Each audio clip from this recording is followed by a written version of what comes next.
आज के प्रोग्राम में आप सभी का स्वागत है। मैं on behalf of ISRN Santosh Gupta and my co-moderator doctor Subhash Hira आज के E series clear your doubts about Covid live chat with expert programme में आपका सभी का हृदय से स्वागत करता हूँ। आप सब हमारे साथ जुड़े, आपने अपना कीमती समय इस प्रोग्राम के लिए निकाला, इन सब के लिए हम आप सबके आभारी हैं।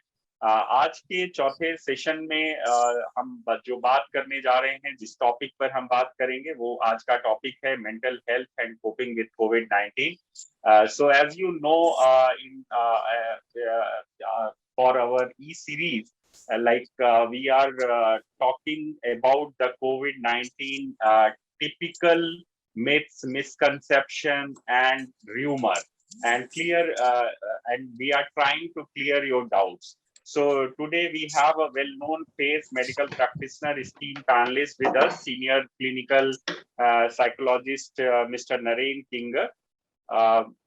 हमारे साथ आज कार्यक्रम में MD psychotherapist doctor Shivangi Pawar हैं, managing director Bliss Ayurveda and Ayurveda practitioner doctor Nitin Agarwal हैं, professor in pharmaceutic and registrar central university Jharkhand Ranchi के प्रोफेसर SL हरि कुमार जी हमारे साथ हैं, और Diksha Yadav as a medical professional हमारे साथ हैं, और ISRN की पूरी टीम आपके साथ है।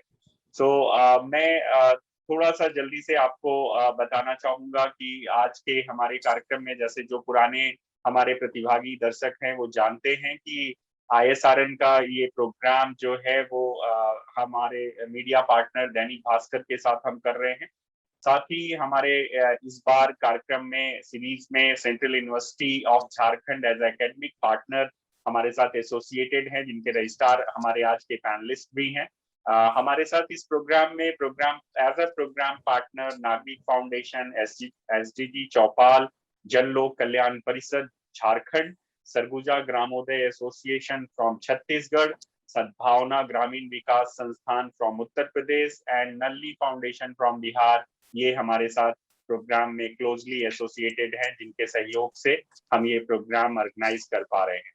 मैं सभी साथियों को जो आज पहली बार हमारे साथ जुड़े हैं उनको मैं जल्दी से ISRN के बारे में भी बताना चाहूंगा। Indian social responsibility network is a multi dimensional facilitation network with over 800 members and engaged with several sustainable development programs. ISRN is working majorly in three areas like capacity building, research and development, and model project implementation. And under umbrella of capacity building, we are organizing this online series, Clear Your Doubts About COVID Live Chat with Experts. So which aims to address the present COVID-19 issues. First, misconception, myths surrounding COVID-19 to prevent a deadly third wave of pursuing them to follow COVID appropriate behavior. So ये overall एक brief introduction है ISRN का। साथ में मैं अपने सभी साथियों को ये भी बताना चाहूंगा कि हमने इस सीरीज में आज जो चौथा हमारा ये सेशन है इस ई सीरीज का, इससे पहले हमने जो 3 सत्र किए हैं, जो आप हमारी वेबसाइट पे, फेसबुक पेज पर, यूट्यूब चैनल पे आप देख सकते हैं।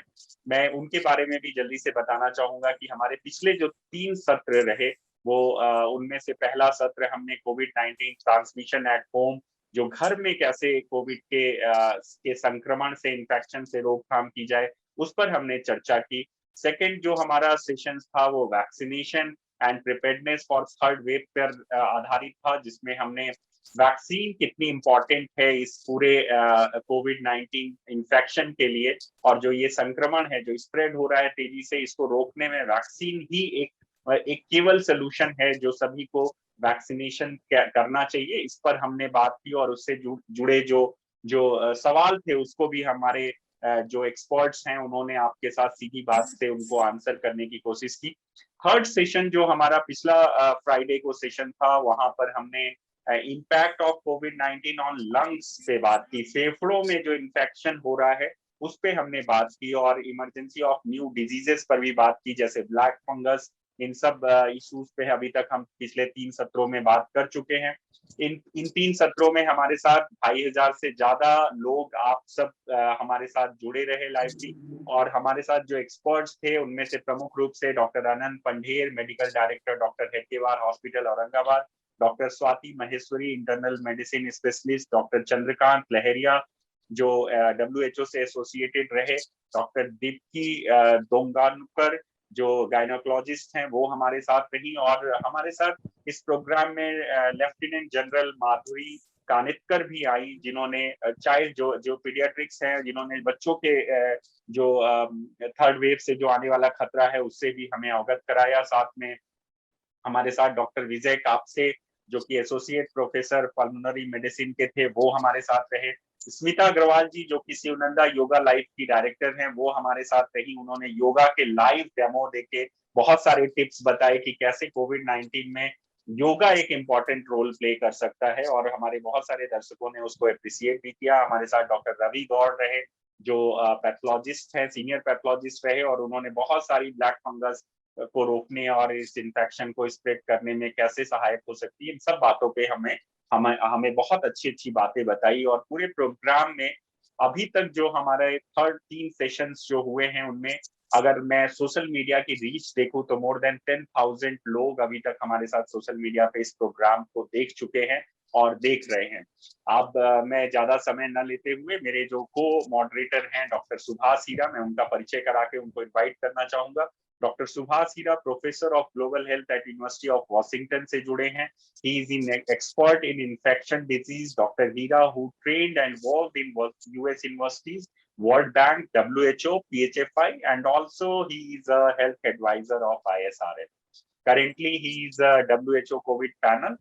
So without taking too much time, I would like to invite our co-moderator, Dr. Subhas Hira. Dr. Hira, over to you. Thank you. Thank you. Thank you, Santosh ji. I think it's a pleasure to be on the fourth session, fourth webinar of the ISRN, that is reaching out to the rural areas. ये सारा जो direction set है कि जो health care providers हैं सारे भारत में, लगभग 800 से ज़्यादा ISRN के जो नेटवर्क पार्टनर्स हैं, प्लस जो दूसरे आप बता रहे हैं, टोटल लगभग 2-2,500 पार्टिसिपेंट्स इसको सुन रहे हैं, उन सबका स्वागत है। हमारे पैनलिस्ट वेरी हाईली क्वालिफाइड, जो दिन रात पेशेंट्स के साथ लगे हुए हैं, और उनमें से कुछ लोग तो हमारे जो स्पेशलिस्ट हैं वो खुद कोविड से संक्रमित हो चुके हैं किसी समय पे। तो ये हमारे वॉरियर्स हैं जो आज हमारे इस पैनल पे ज्वाइन होके सबके साथ मानसिक स्वास्थ्य, मेंटल हेल्थ और उसके साथ कोविड के कैसे कोप किया जाए, वो टॉपिक इतना महत्व का है। वैसे भी कोविड के आने से पहले आप सब जानते हैं कि वर्ल्ड हेल्थ ऑर्गेनाइजेशन का फिगर है कि सारे विश्व में लगभग 10% लोग हैं जिनको मानसिक स्वास्थ्य कम है या मानसिक स्वास्थ्य से संक्रमित हैं, तकलीफ में हैं।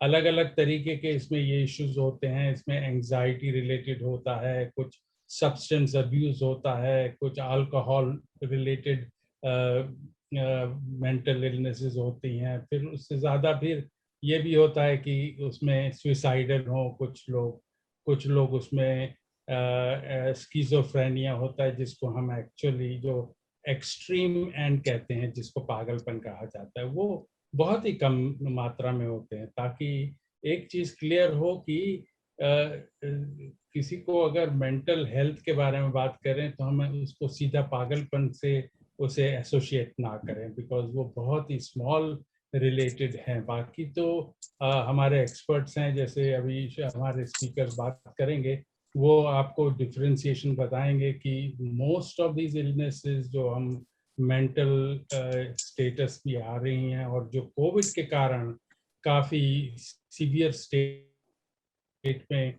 सिचुएशन आ गई, जहाँ पे लॉकडाउन हो गए, लोग घरों में हैं, स्कूल्स बंद हैं। तो ये सब आई थिंक बहुत इम्पॉर्टेंट है कि उनके साथ कैसे फैमिलीज और इंडिविजुअल कोप करें।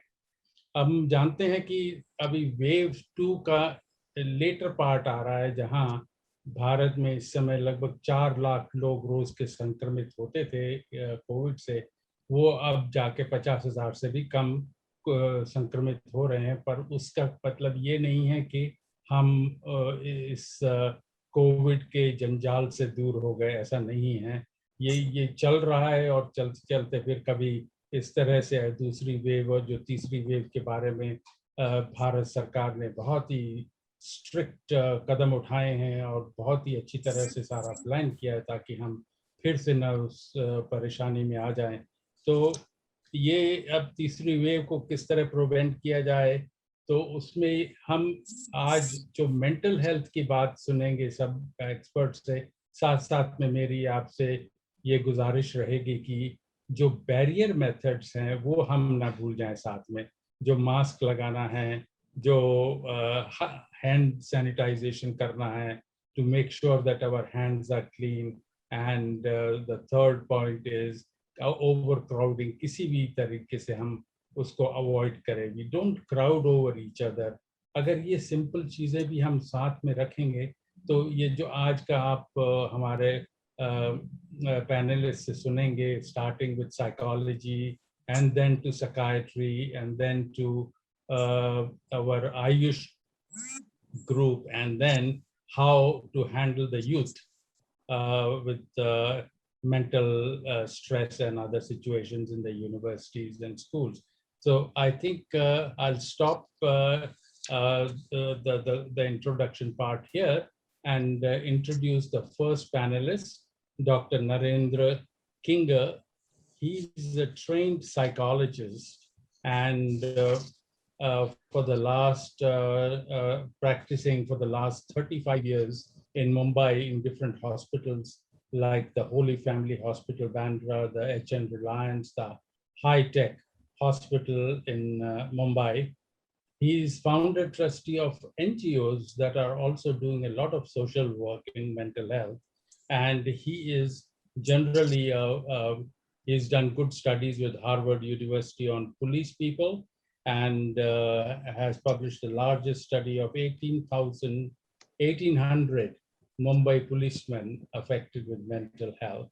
It's great to have Dr. Narendra Kinger, who is a known face on the televisions as well as in the print media. So we are honored to have you here. It's over to you.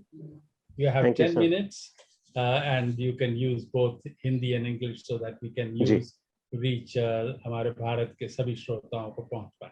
Thank you. जी sir, thank you doctor Hira for the kind words. मैं बहुत बहुत आभारी हूँ कि आप लोगों ने मुझे ये मौका दिया है यहाँ पे बात करने के लिए.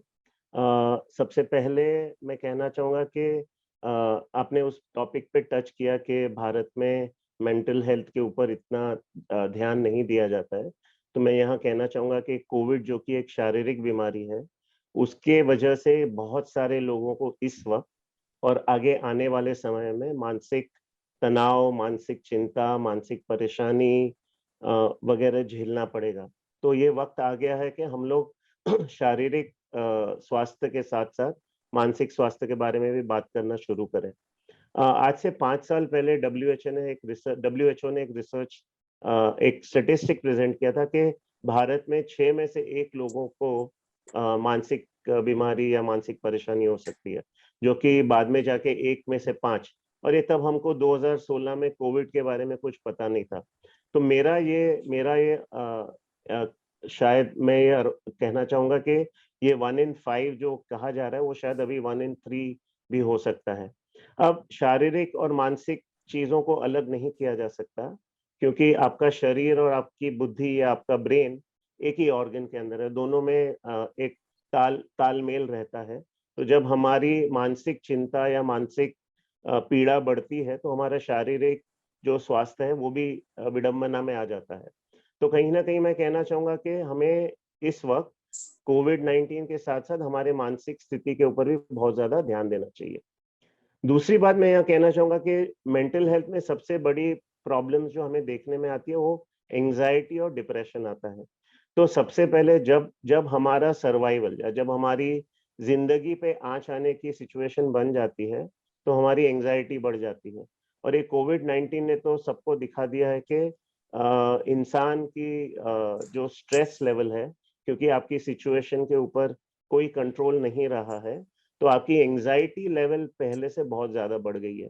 लोगों के मन में डर, भय, एक एक तरह का इतना भयानक डर बैठ गया है कि लोगों ने इसकी वजह से कई सारे लोगों के बिहेवियर या जो उनका बर्ताव है उसमें चेंजेस आ गए हैं। तो मेंटल हेल्थ कोविड-19 से डेफिनेटली इम्पैक्ट हुआ है, और जो परसेंटेज ऑफ लोग हैं, कितने लोगों को ये तकलीफें हैं, वो बहुत ज्यादा बढ़ गई हैं। उसके साथ साथ हमें ये समझना पड़ेगा कि ये तो आपकी अंदरूनी डर है या आपका अंदरूनी भय है, लेकिन कई लोगों ने अपने घर के प्यारे लोग, अपने बच्चे, अपने घर के बड़े बुजुर्ग, और एक दिन में 3-3, 2-2, 4-4 लोगों की मौत रिश्तेदारी में या अपने घर परिवार में देखा है, जिससे कि उनका कोप अप करने का जो मैकेनिज्म है कि हम लोग अगर 5 साल में किसी की एक देहांत होता है घर में, वहाँ आपके 5 दिन में 5 लोगों की हो गई, तो उससे उनके ऊपर काफ़ी सारा स्ट्रेस आ गया है। तीसरी बात ये कहना चाहूँगा कि कई लोग जो पहले साथ में रहते थे, अब मजबूरी की वजह से उन्हें अकेले रहना पड़ रहा है। मतलब क्योंकि आप शहर के शहर में रह गए, गाँव नहीं जा सके, या गाँव में थे तो शहर नहीं आ सके, आपके बच्चे और आपके घर के लोग सब अलग-अलग रहने लग गए। वो एक तीसरी परेशानी है। जो विदेश में जो लोग काम करते हैं, वो वहीं रह गए, अपने देश को वापस नहीं आ सके, उसकी वजह से भी उनकी एंग्ज़ायटी बढ़ गई है। चौथी मैं कहूँगा कि stress level, overall stress level, मतलब पहले आप काम पे जाते थे, घर पे आते थे, अब आप ना काम पे जा रहे हैं, ना आप स्कूल जा रहे हैं। घर की जो औरतें हैं, उनके ऊपर दबाव बढ़ गया है। पहले आपके हस्बैंड, आपके घर के लोग बाहर जाते थे, बच्चे पढ़ाई में लीन थे या बाहर खेलने जाते थे, आप कभी घूमने जाते थे। जो आपकी जो दिनचर्या थी, जो आपकी रोज़मर्रा की ज़िंदगी थी, वो बिल्कुल रुक गई है, और आपको एक ही माहौल में, एक ही रूम में या छोटे से घर में, या जैसे बम्बई जैसे शहर में जहाँ लोग 2-3 कमरों के घरों में रहते हैं, सबको उसी घर में रहना पड़ा। और हमारे पास कई ऐसे केस आए हैं जहाँ के घर के एक किसी मेंबर को अगर कोविड हो गया है, तो उनको एक आपने रूम दे दिया, तो बाकी के एक रूम में 10 लोग रह रहे हैं। तो ये परेशानी कि जहाँ घर में आपके कोविड हो गया है, और बाकी आपके ऊपर न सिर्फ आपके ऊपर ये परेशानी कि उनकी कैसे देखभाल करें या उनको कैसे बचाएँ, बल्कि इस माहौल में हम अपने आप को कैसे बचाएँ, वो भी कई लोगों को परेशानियाँ आई हैं। अब मैं यहाँ पे कहना चाहूँगा कि जो नॉर्मल एंग्ज़ायटी और कोविड रिलेटेड एंग्ज़ायटी है। अब कोविड-19 रिलेटेड एक नई एंग्ज़ायटी है कि अगर मुझे कोविड हो गया तो क्या होगा? अगर मेरे घर वालों को कोविड होगा तो क्या हो गया? अगर घर वालों को कोविड हो गया, वो हॉस्पिटल गए या ठीक नहीं हुए तो क्या होगा? मैं अपने आप को कैसे अपना काम करूँ और अपनी रोज़मर्रा की ज़िंदगी जिऊँ और अपने आप को वायरस से बचाऊँ? क्या मैंने मास्क ठीक से पहना है? मैं 2 मास्क पहनूँ, 3 मास्क पहनूँ? मैं ग्लव्स भी पहन के जाऊँ क्या? या अगर मैं कितनी बार दिन में हाथ धोऊँ? अगर मैं हाथ धो रहा हूँ तो कितनी देर साबुन? तो कई सारे क्वेश्चंस रिलेटेड टू कोविड भी लोगों के मन में, आपने अपने आप को बचाया है, लेकिन ये डर हमेशा बना रहता है कि क्या मैंने काफ़ी ठीक तरीके से अपने आप को बचाया है? या कंटीन्यूअसली लोग अपने मास्क को हाथ लगाते हैं, लोग बार-बार अपने कहीं हाथ नहीं लगाते हैं, लिफ्ट में नहीं जाते हैं। तो कई सारी चीज़ें, कई सारे बिहेवियरल चेंजेस जो कि एंग्ज़ायटी जताते हैं। एक तो अपने आप को बचाना हुआ, और दूसरा उसके बारे में ऑब्सेस करना हुआ। मतलब रात को आपको नींद नहीं आती है, आप ठीक से खाना नहीं खा रहे हैं, आप गुस्से में चिड़चिड़े हो रहे हैं। मतलब कई सारे ऐसे हमने बिहेवियरल चेंजेस देखे कि लोग, जिससे कि उनकी एंग्ज़ायटी मैनिफेस्ट हो रही थी। अब मैं यहाँ पे ये कहना चाहूँगा कि हम लोग जब भी किसी को एंग्ज़ायटी होती है, जब उनकी चिंता बढ़ती है, तो उनको उसको मैनेज करना पड़ेगा। क्योंकि जैसे-जैसे एंग्ज़ायटी बढ़ती है, उससे आपके शरीर में जो एंग्ज़ायटी रिलेटेड हॉर्मोन्स हैं, उनकी तादाद बढ़ती है। उससे आपकी नींद, आपकी भूख, आपके स्वास्थ्य के ऊपर काफ़ी असर पड़ता है। तो ये बहुत ज़रूरी है, और ये हमारे शरीर में एक नाज़ुक बैलेंस होता है कि अगर आपका ये बैलेंस बिटवीन ये जो ऑटोनॉमिक नर्वस सिस्टम का फंक्शनिंग है, वो बैलेंस बरकरार रहना चाहिए। और कुछ कुछ देर पहले जैसे कहा गया कि योगा कर सकते हैं, हम यहाँ साइकोलॉजिकल टेक्निक्स हम लोग कहते हैं कि आप रिलैक्सेशन एक्सरसाइजेस कर सकते हैं। और साइकोलॉजी में एक बहुत आसान टेक्निक है जिसको हम लोग ग्राउंडिंग टेक्निक कह सकते हैं, कि जब भी आपकी चिंता बहुत ज्यादा बढ़ रही है तो आप अपने आसपास देखें और आपको पास पास में 5 चीजें क्या दिख रही हैं उसके ऊपर ध्यान दें। 4 चीजें आप क्या फील कर रहे हैं उसके ऊपर ध्यान दें। 3 चीजें आपको क्या सुनाई दे रही हैं उसके ऊपर ध्यान दें। दो आप नाक से क्या स्मेल कर सकते हैं उसके ऊपर, या आपके मुंह में क्या टेस्ट है उसके ऊपर ध्यान दें।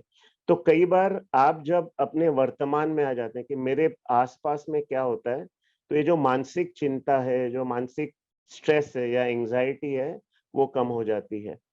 दूसरी चिंता हम लोग देख रहे हैं कि बहुत सारे लोगों को अपने साथ साथ अपने बच्चों के स्वास्थ्य को लेके चिंता बनी हुई है। तो उनको लग रहा है कि हमारे बच्चों का क्या होगा, अगर हमें हो गया, हम बीमार पड़ गए, हम हॉस्पिटल चले गए, तो बच्चों का क्या होगा। तो ये जो चिंता है, और अब जैसे हम लोग थर्ड वेव की कई लोग बात कर रहे हैं या बच्चों के इन्फेक्शन होने की बात कर रहे हैं, तो कई लोग इस वक्त हमारे पास जो आ रहे हैं, एक तो अपने बच्चों के फ्यूचर को लेके चिंतित हैं कि वो स्कूल नहीं जा रहे हैं, वो पढ़ाई नहीं कर रहे हैं, वो पूरा दिन गुमसुम से बैठे हैं, अपने दोस्तों से बात नहीं कर रहे हैं, घर परिवार के लोगों से मिलजुल नहीं रहे हैं। तो कई सारी चिंता जो है एक्चुअल जो होम एटमॉस्फेयर है और जो घर का माहौल है उसके बारे में है। अब जो नेक्स्ट वेव की बात कई सारे लोग कर रहे हैं, हमें यही देखना है कि बच्चों की जो इम्यूनिटी है, कई सारे बच्चों की इम्यूनिटी अच्छी रहती है अगर उन्हें न्यूट्रिशन ठीक मिल रहा है, वो टाइम पे खाना खा रहे हैं, टाइम पे सो रहे हैं, उनकी जनरल सेहत, उनकी हालत अच्छी है, तो उन्हें इतनी कोई दिक्कत नहीं आएगी। दूसरा, जैसे डॉक्टर हीरा ने पहले कहा कि आप अगर मास्क लगा रहे हैं, आप अगर सैनिटाइजर यूज कर रहे हैं, आप अगर साबुन यूज कर रहे हैं और आप भीड़ भड़ाके वाले इलाकों में नहीं जा रहे हैं, तो आप अपने आप को इस संक्रमण से बचा सकते हैं। तो आप जानबूझ के ऐसी चीजें नहीं करें जिसको हम लोग रिस्की कहते हैं, मतलब अपना रिस्क एपेटाइट लो रखें, आप बिना वजह अपने आप को बीमारी के पास न ले जाएं, ये दूसरी चीज कर सकते हैं। मैं तीसरी बात यहाँ पे कहना चाहूंगा जो बहुत जरूरी है कि कई लोग, घर के लोग, बड़े बुजुर्ग या जो घर के मर्द हैं, वो पूरा दिन टीवी पे बैठ के कोविड के बारे में न्यूज सुन रहे हैं कि ये हो गया, इतने लोग मर गए, वहां ये हो गया, इतने लोग हॉस्पिटल में चले गए, ऑक्सीजन नहीं मिल रहा है, फलाना हो गया। कहने का मतलब है कि जब कोई चीज बार बार आप एक चीज को 100 बार सुनते हैं, तो आपको लगता है कि मैंने वही चीज, वही न्यूज देखी है, लेकिन उसका असर नहीं हो रहा है। लेकिन आपका जो दिमाग है हर बार उसको दोबारा प्रोसेस करता है। इसका मतलब है कि आपका दिमाग इस तरह से बिहेव करता है कि जब पहली बार सुना तो पहली बार रिएक्शन दिया, दूसरी बार सुना तो दूसरी बार, और जब आप वही न्यूज 100 बार देखते हैं तो आपके दिमाग को ये 100 अलग अलग न्यूज समझ में आती हैं। तो एक बार देखिए, 50 बार या 20 बार या 10 बार उसी घटना के बारे में न्यूज चैनल पे आप चिपक के मत बैठिए, इससे आपको बहुत सारा फायदा होगा। आप कुछ और करिए, आप घर के काम में हाथ बटाइए, आप घर के रिश्तेदारों से बात करिए, आप घर पे बैठ के कुछ गेम खेलिए, या ऐसी चीजें करिए जिससे कि आपका ओवरऑल एंजाइटी कम हो जाए। चौथा, यहाँ पे एक्सरसाइज का मैं बहुत महत्व देता हूँ कि हमारे भारत में ज्यादातर लोग एक्सरसाइज नहीं करते हैं। एक जगह बैठे रहने की हमें आदत है, एक ही जगह बैठे रहते हैं, कुछ करते नहीं है। तो फिजिकल एक्सरसाइज, उसमें आप प्राणायाम कर लीजिए, योगा कर लीजिए, आप घर पे दंड बैठक कर लीजिए, आपको जो करना है वो कर लीजिए। उससे बेसिकली आपकी इम्यूनिटी बढ़ेगी और आपकी चिंता भी कम होगी, आपको नींद थोड़ी अच्छी आएगी। बड़े लोग जो हैं, बड़े बुजुर्ग हैं, उनके लिए मैं कहना चाहूंगा कि अगर आपको सेहत रिलेटेड कोई परेशानी है तो आप अपनी दवाई टाइम पे लीजिए और अपने हेल्थ का, अपनी सेहत का ध्यान रखिए। अगर घर से बाहर निकलने की जरूरत नहीं है, बिना वजह घर से मत निकलिए, शांति से घर पे बैठिए और अपना आराम करिए। घर घर के परिवार लोगों के साथ अपना टाइम स्पेंड करिए और खुश रहिए।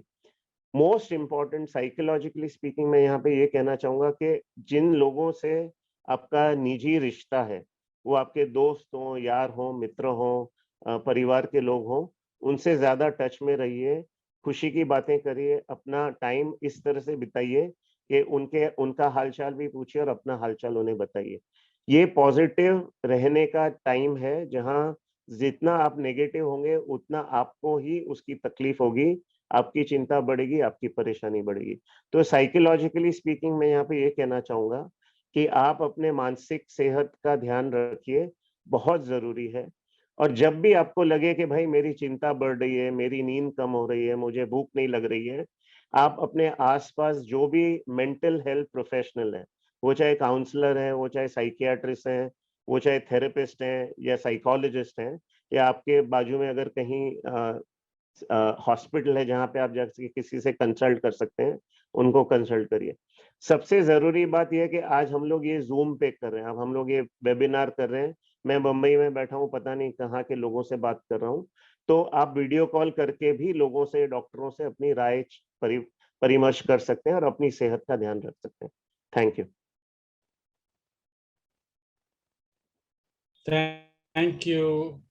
Thank you doctor Kinger. बहुत ही आपने क्लियर वर्ड्स में हैप्पीनेस का एक डायरेक्शन क्रिएट किया कि कैसे लोग जानते हैं कि अब हम कोविड के साथ जो बेसिक करना चाहिए, वैक्सीन्स को लेकर प्रोटेक्शन करें अपने नेक्स्ट वेव के लिए, पर अभी का जो समय है उसे कैसे हम पॉजिटिवली यूटिलाइज करें। वेरी क्लियर कि वे खुश रहें, कैसे भी करके लोगों के साथ कांटेक्ट में रहें, तो दैट इज गुड साइकोलॉजी। और वो जो आपने कहा ग्राउंडिंग कर लें, वर्तमान में ग्राउंडेड रहिए, ताकि ये आप और हम लोग कई बार काफी दूर निकल जाते हैं सोच विचारों में, तो वो समय है अब इस तरह ग्राउंडिंग करने का। Thank you very much. आप हमारे जो दूसरे पैनलिस्ट हैं वो हैं डॉक्टर शिवांगी पवार। ये एमडी साइकियाट्रिस्ट हैं होम्योपैथी के स्ट्रीम से, और काफ़ी 1.5 साल से हमारे साथ मिलजुल के काफ़ी पेशेंट्स को काउंसलिंग कर रही हैं, ट्रीट कर रही हैं, और उनके जो साइकियाट्रिक नीड्स हैं उनको हैंडल करती हैं। और साथ साथ में ये इनका काफ़ी क्लोज एसोसिएशन रहा है WHO के डॉक्यूमेंट्स लिखने में, डॉक्यूमेंट्स को असेस करने में, और give advice to the governmental agencies. So doctor Shivangi Pawar, it's over to you. हमें आप बताइए कि जब वेव 1 पूरा हो रहा था, उस समय जब लॉकडाउन ओपन हो रहा था, उस समय में सडनली आपने देखा कि सबसे लंबी क्यूज जो टीवी चैनल्स दिखा रहे थे वो थी अल्कोहल शॉप्स के बाहर, कि लोग सब जगह पहले अल्कोहल खरीदने जा रहे थे, वाइन और विस्कीज खरीदने जा रहे थे। तो वो भी एक तरह की क्रेविंग था कि वो सबको बहुत सरप्राइज हो गए लोग कि सडनली 2 महीने 3 महीने की लॉकआउट के बाद लोग पहले शराब खरीदने जा रहे हैं। तो ऐसे काफ़ी आई थिंक अनरिजॉल्व्ड सिचुएशंस थी। तो आप हमें थोड़ा केस स्टडीज भी बताइए। It's over to you doctor Shivangi Pawar. Shivangi, just a minute, मैं बीच में आपको रोक रहा हूँ। मैं एक इम्पोर्टेंट इंफॉर्मेशन अभी अपने सभी पार्टिसिपेंट्स के साथ शेयर करना चाहूंगा कि आज के हमारे पैनलिस्ट अभी हमारे साथ पूरे समय तक हैं और रहेंगे। तो आप अपने क्वेश्चंस जरूर चैट बॉक्स में डालिए, हम आपके ज्यादा से ज्यादा क्वेश्चंस को लेने की कोशिश करेंगे। और जो भी आपके मन में डाउट्स हैं, जो आपने कहीं रूमर्स कोई सुने हैं, या आपको लगता है कि ये प्लेटफॉर्म है जहां मुझे अपनी बात क्लेरिफाई करनी चाहिए, तो आज हमारे साथ वो एक्सपर्ट हैं। आप प्लीज चैट बॉक्स में अपने क्वेश्चंस ड्रॉप करिए, हम उनको अभी प्रोग्राम के लास्ट में, जब ये हमारे रिमेनिंग 3 पैनलिस्ट जब अपने स्पीच को खत्म करेंगे, हम आपके सभी क्वेश्चंस को लेंगे और फिर से ये आपके साथ हमारे एक्सपर्ट आपके क्वेश्चंस को आंसर करेंगे। डॉक्टर पवार, सॉरी मैंने आपको बीच में रोका, आप please now you can continue. Yeah, thank you. Yeah, hello everyone. Am I audible to everyone? Yes. मेरी आवाज क्लियर आ रही है? Yeah, okay. Thank you, Hira sir, for introduction. Rightly mentioned by Dr. Hira कि जो alcohol consumption है वो काफी बढ़ गया था, क्योंकि ऑब्वियसली फाइनेंशियल प्रॉब्लम्स भी लोगों को बहुत फेस करने पड़े, उसकी वजह से सब्सटेंस अब्यूज बढ़ गया है। अल्कोहल लोग ले रहे हैं ताकि वो अपनी परेशानियां भूल सके, and they are ending up getting addicted to it. Substance abuse के वजह से भी मानसिक तनाव बढ़ रहा है, एंड इंसोम्निया काफी बढ़ गया है लोगों में। तो doctors are coming up with a new term called as long COVID, तो हम जानते हैं लॉन्ग कोविड क्या है एंड उसकी वजह से होने वाले मेंटल जो सिम्टम्स है वो क्या है।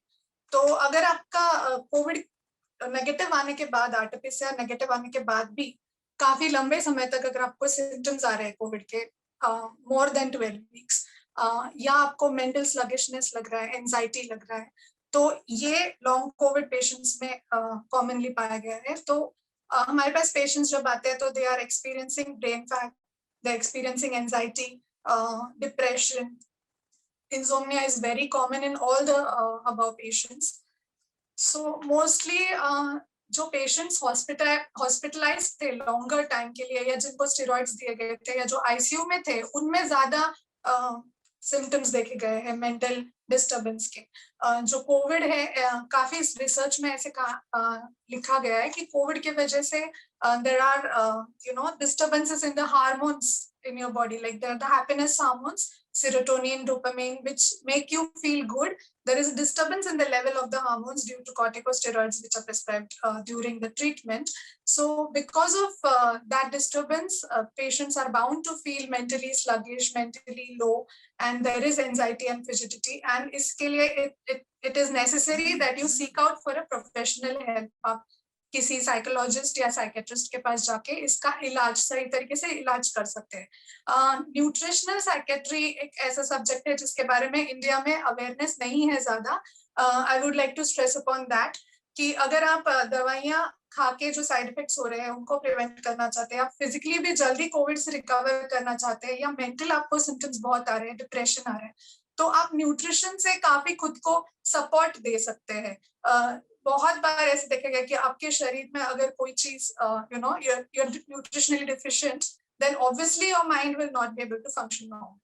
So take a proper guidance from your doctor, from a psychotherapist, from a clinical nutritionist, and एक post COVID dietary management करना जरूरी है जिससे आपके जो deficiencies है, B12, D3, any other deficiencies you have, iron, you have anemia. So make sure that you take care of those things, क्योंकि अगर आपका बैलेंस सही है, आपके सारे nutrients आपको फूड से मिल रहे हैं, तो it will be much more easier for you to get over those mental and physical symptoms.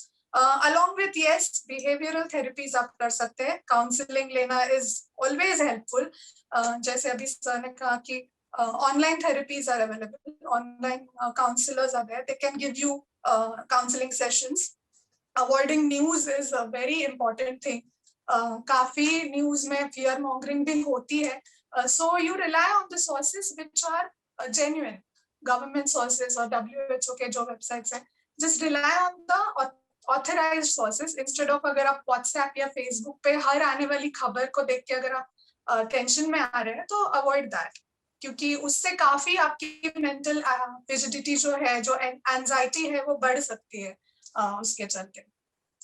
Nutritional psychiatry के बारे में आपको और जानकारी लेनी चाहिए। आप पढ़िए कि आप क्या खा सकते हैं अच्छा, जिसकी वजह से आपकी हेल्थ इम्प्रूव हो जल्दी। प्रोबायोटिक्स, अगर आपको विटामिन D3 की कमी है तो start taking the supplements after your doctor's advice. Sun exposure, early morning जो सनराइज है उसको जो इवन हमारी माइथोलॉजी में भी काफी महत्व दिया गया है कि taking sun bath, it really helps in your mental health. अगर आप एकदम सुबह का जो सनराइज है उस you absorb that sun rays in your body, then it will definitely help your mental health. I would like to present a case over here. तो ये Madhukar Gowde, Mr. Madhukar Gowde, he's 60 years old man, and his wife and he both contracted COVID. एक साथ दोनों Covid से संक्रमित हुए, and अलग अलग हॉस्पिटल्स में उनको एडमिट किया गया था, and unfortunately his wife expired. And जब वो वापस आए तो घर आए तो he couldn't, मतलब that was the last time when he saw his wife, when जो दोनों हॉस्पिटल गए थे। तो he is living in a deep despair, जिसे हम कहते हैं कि survivor's guilt. तो he is continuously thinking कि अगर मैं होता तो उनके साथ कुछ कर पाता, या मैं उनको नहीं बचा सका, या even I am alive and she is no more. So now he is facing issues like insomnia is there. आप उनसे बात कर रहे हो तो he is not aware what you're talking, वो अपने thoughts में खोए हुए हैं, या इवन उनको अभी एंटी एंजाइटी मेडिसिन भी प्रिस्क्राइब करने पड़ रहे हैं। तो ऐसे केसेस बहुत कॉमन है, स्पेशली यंगस्टर्स में। अगर कोई और एक मेरे जानकारी में एक पेशेंट है जो he was a fitness trainer and COVID के बाद, लॉन्ग कोविड के वजह से he is not able to get back to his normal routine. तो एक्सरसाइज बंद हो गई है उनकी, या जो उनका काम है वो ही बंद हो गया है क्योंकि उनको उतनी एनर्जी नहीं फील हो रही। तो उस वजह से वो एंग्शियस है about his future, so there is lot of anxiety. उस वजह से इज गेटिंग डिप्रेस्ड पेशेंट्स जो कोविड से संक्रमित थे उनमें सुसाइडल टेंडेंसीज ज्यादा मात्रा में देखी गई है। So it is important to keep yourself positive रहने के लिए आप जो भी चीजें कर सकते हो, keep yourself informed but don't panic because there is so much of news. You don't have to know each and every detail कि कितने लोग मरे या क्या हो रहा है, you don't have to know everything. There are experts taking care of it. You just take precautions for your health and do everything in your capacity to be healthy and keep your family safe. So about future, you can find different ways of how you can proceed in your life. Like जैसे online काफी चीजें अभी हो रही है, तो take help from whatever is accessible to you. Yes, there are many helplines of government and an institute called as Empower. They are providing free helpline, for patients who are suffering from anxiety and all these depression issues. So you can seek help from them. Apart from this, exercise is really important because it releases endorphins in your body. They make you feel good. आप ज़्यादा समय बाहर नहीं जा सकते तो घर के अंदर आप जो कुछ कर सकते हैं, जैसे योगा, मेडिटेशन के अलावा भी अगर कुछ फ्लोर एक्सरसाइजेस कर सकते हैं, म्यूजिक लगा के आप कुछ म्यूजिक थेरेपी वर्क्स वंडर्स। आप कुछ डांस कर लीजिए या जो आपको पॉसिबल है उस तरीके से आप थोड़ा अपने आप को फिजिकली एक्टिव रखेंगे तो उससे भी आपके दिमाग में चलने वाले जो थॉट्स है या जो टेंशन है वो रिलीज हो सकता है, बिकॉज फिजिकल एग्जॉशन से आपका माइंड रिलैक्स हो जाएगा। Apart from all these things, I think अगर आप सप्लीमेंट भी ले रहे हैं जैसे D3 या B12, तो consult your doctor, get the levels checked and corrected. ये काफी जरूरी है। Yeah so I think corticosteroids which were given to the patients for the longer time, they are more prone to mental diseases or sudden anxiety and all. तो इसमें अगर कोई पहले जो ऐसे पेशेंट्स थे जिनको ऑलरेडी कोई मेंटल एलिमेंट्स था तो वो एग्रेवेट हो गया है, और जो ऐसे पेशेंट्स है जिनको मेंटल प्रॉब्लम्स नहीं थे but after the treatment long term hospital stay के बाद they are experiencing some kind of anxiety and nervousness. So you have to take proper treatment for that because according to a study report, it is shown that 1/3 of long COVID patients develop neuropsychiatric conditions within the first 6 months of being infected. तो जो 6 महीने हैं आपके RT-PCR negative आने के बाद से लेके आपको केयरफुल रहना है अपनी मेंटल हेल्थ को लेके। और अगर आप ऐसे कोई भी सिम्टम्स एक्सपीरियंस कर रहे हैं या आपको लग रहा है कि you need help, so feel free to seek out for help. जो स्टिग्मा है उसके अराउंड, मेंटल हेल्थ के अराउंड, उसको भूल के आपको एक प्रोफेशनल की हेल्प लेना जरूरी है। कनेक्टेड रहना अपने रिलेटिव्स और फ्रेंड्स के साथ, व्हाट्सएप पे, कॉल पे, वीडियो कॉल्स पे, ये भी काफी मायने रखता है क्योंकि as human is a social animal, आप खुद को आइसोलेट करके नहीं रख सकते। आप अपने फ्रेंड्स, फैमिली के साथ अगर आपके प्रॉब्लम्स डिस्कस कर रहे हैं और उनसे हेल्प ले रहे हैं तो it will definitely benefit in your health. Yeah, so I think I'll sum this up. Any more questions related to this? I'll answer. Thank you.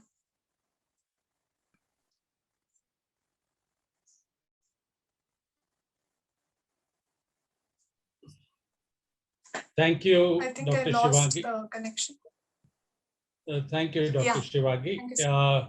Yeah, I think it's very clear कि mental health के लिए, worrisome nature के लिए, anxiety के लिए सबको help की ज़रूरत है, पर कहीं पर हमें ये help कहाँ से लोग ले सकते हैं उसकी information इस program के end में ISRN कुछ slides बताएंगे जहाँ पर वेबसाइट्स हैं और कांटेक्ट हैं कि इन पैनलिस्ट की सेटअप्स पे या आपके नोन सेटअप में आप कहाँ पर कॉल करके टेलीमेडिसिन के थ्रू, टेलीफोन्स के थ्रू आप अपने डॉक्टर्स को कंसल्ट कर पाएं, ताकि ये जो मदद की बात आ रही है वो मदद भी सिलेक्ट करना वो भी एक इम्पॉर्टेंट एरिया है।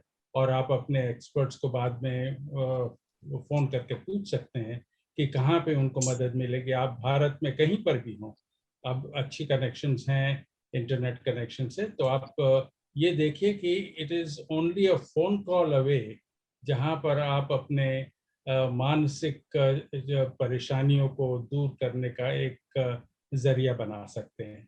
सो हम अब we will move on to the third speaker, the third panelist, a very accomplished Ayurvedic doctor, Dr. Nitin Agrawal. He has a very long 24 years of medical career and expert in pulse diagnosis and Panchkarma treatment. He is managing director of Bliss Ayurveda Private Limited in Noida, and also a national secretary of Vishwa Ayurveda Parishad, which I think is a very influential position that he is able to bring students, doctors, practitioners, manufacturers, herbal farmers, and across India and abroad. This is, I think, a very, very important to have hear him being a celebrated speaker. He is regularly invited on various talks on national, international conferences, seminars, and webinars.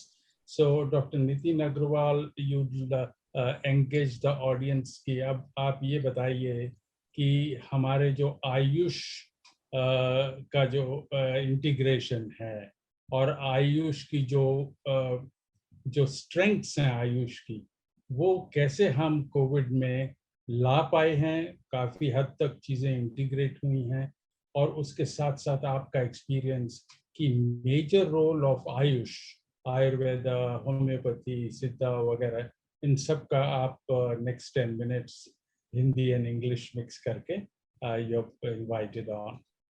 It's over to you. Thank you, Dr. Hira ji, for my introduction, and सभी लोगों को नमस्कार.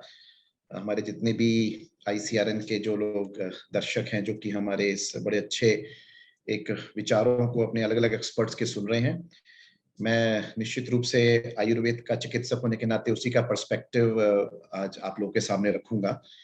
और जैसा कि हमारा एक discussion आया भी था, डॉक्टर हीरा जी का प्रश्न भी है कि आज का जो सब्जेक्ट है वैसे वो मानस रोग है, मतलब साइकेट्रिक इश्यूज पोस्ट कोविड और during pre Covid also, but मैं साथ में एक इम्यूनिटी वाला जो कंसेप्ट है उस पे भी अपना विचार रखूंगा. Like Ayurveda is like more holistic in that sense.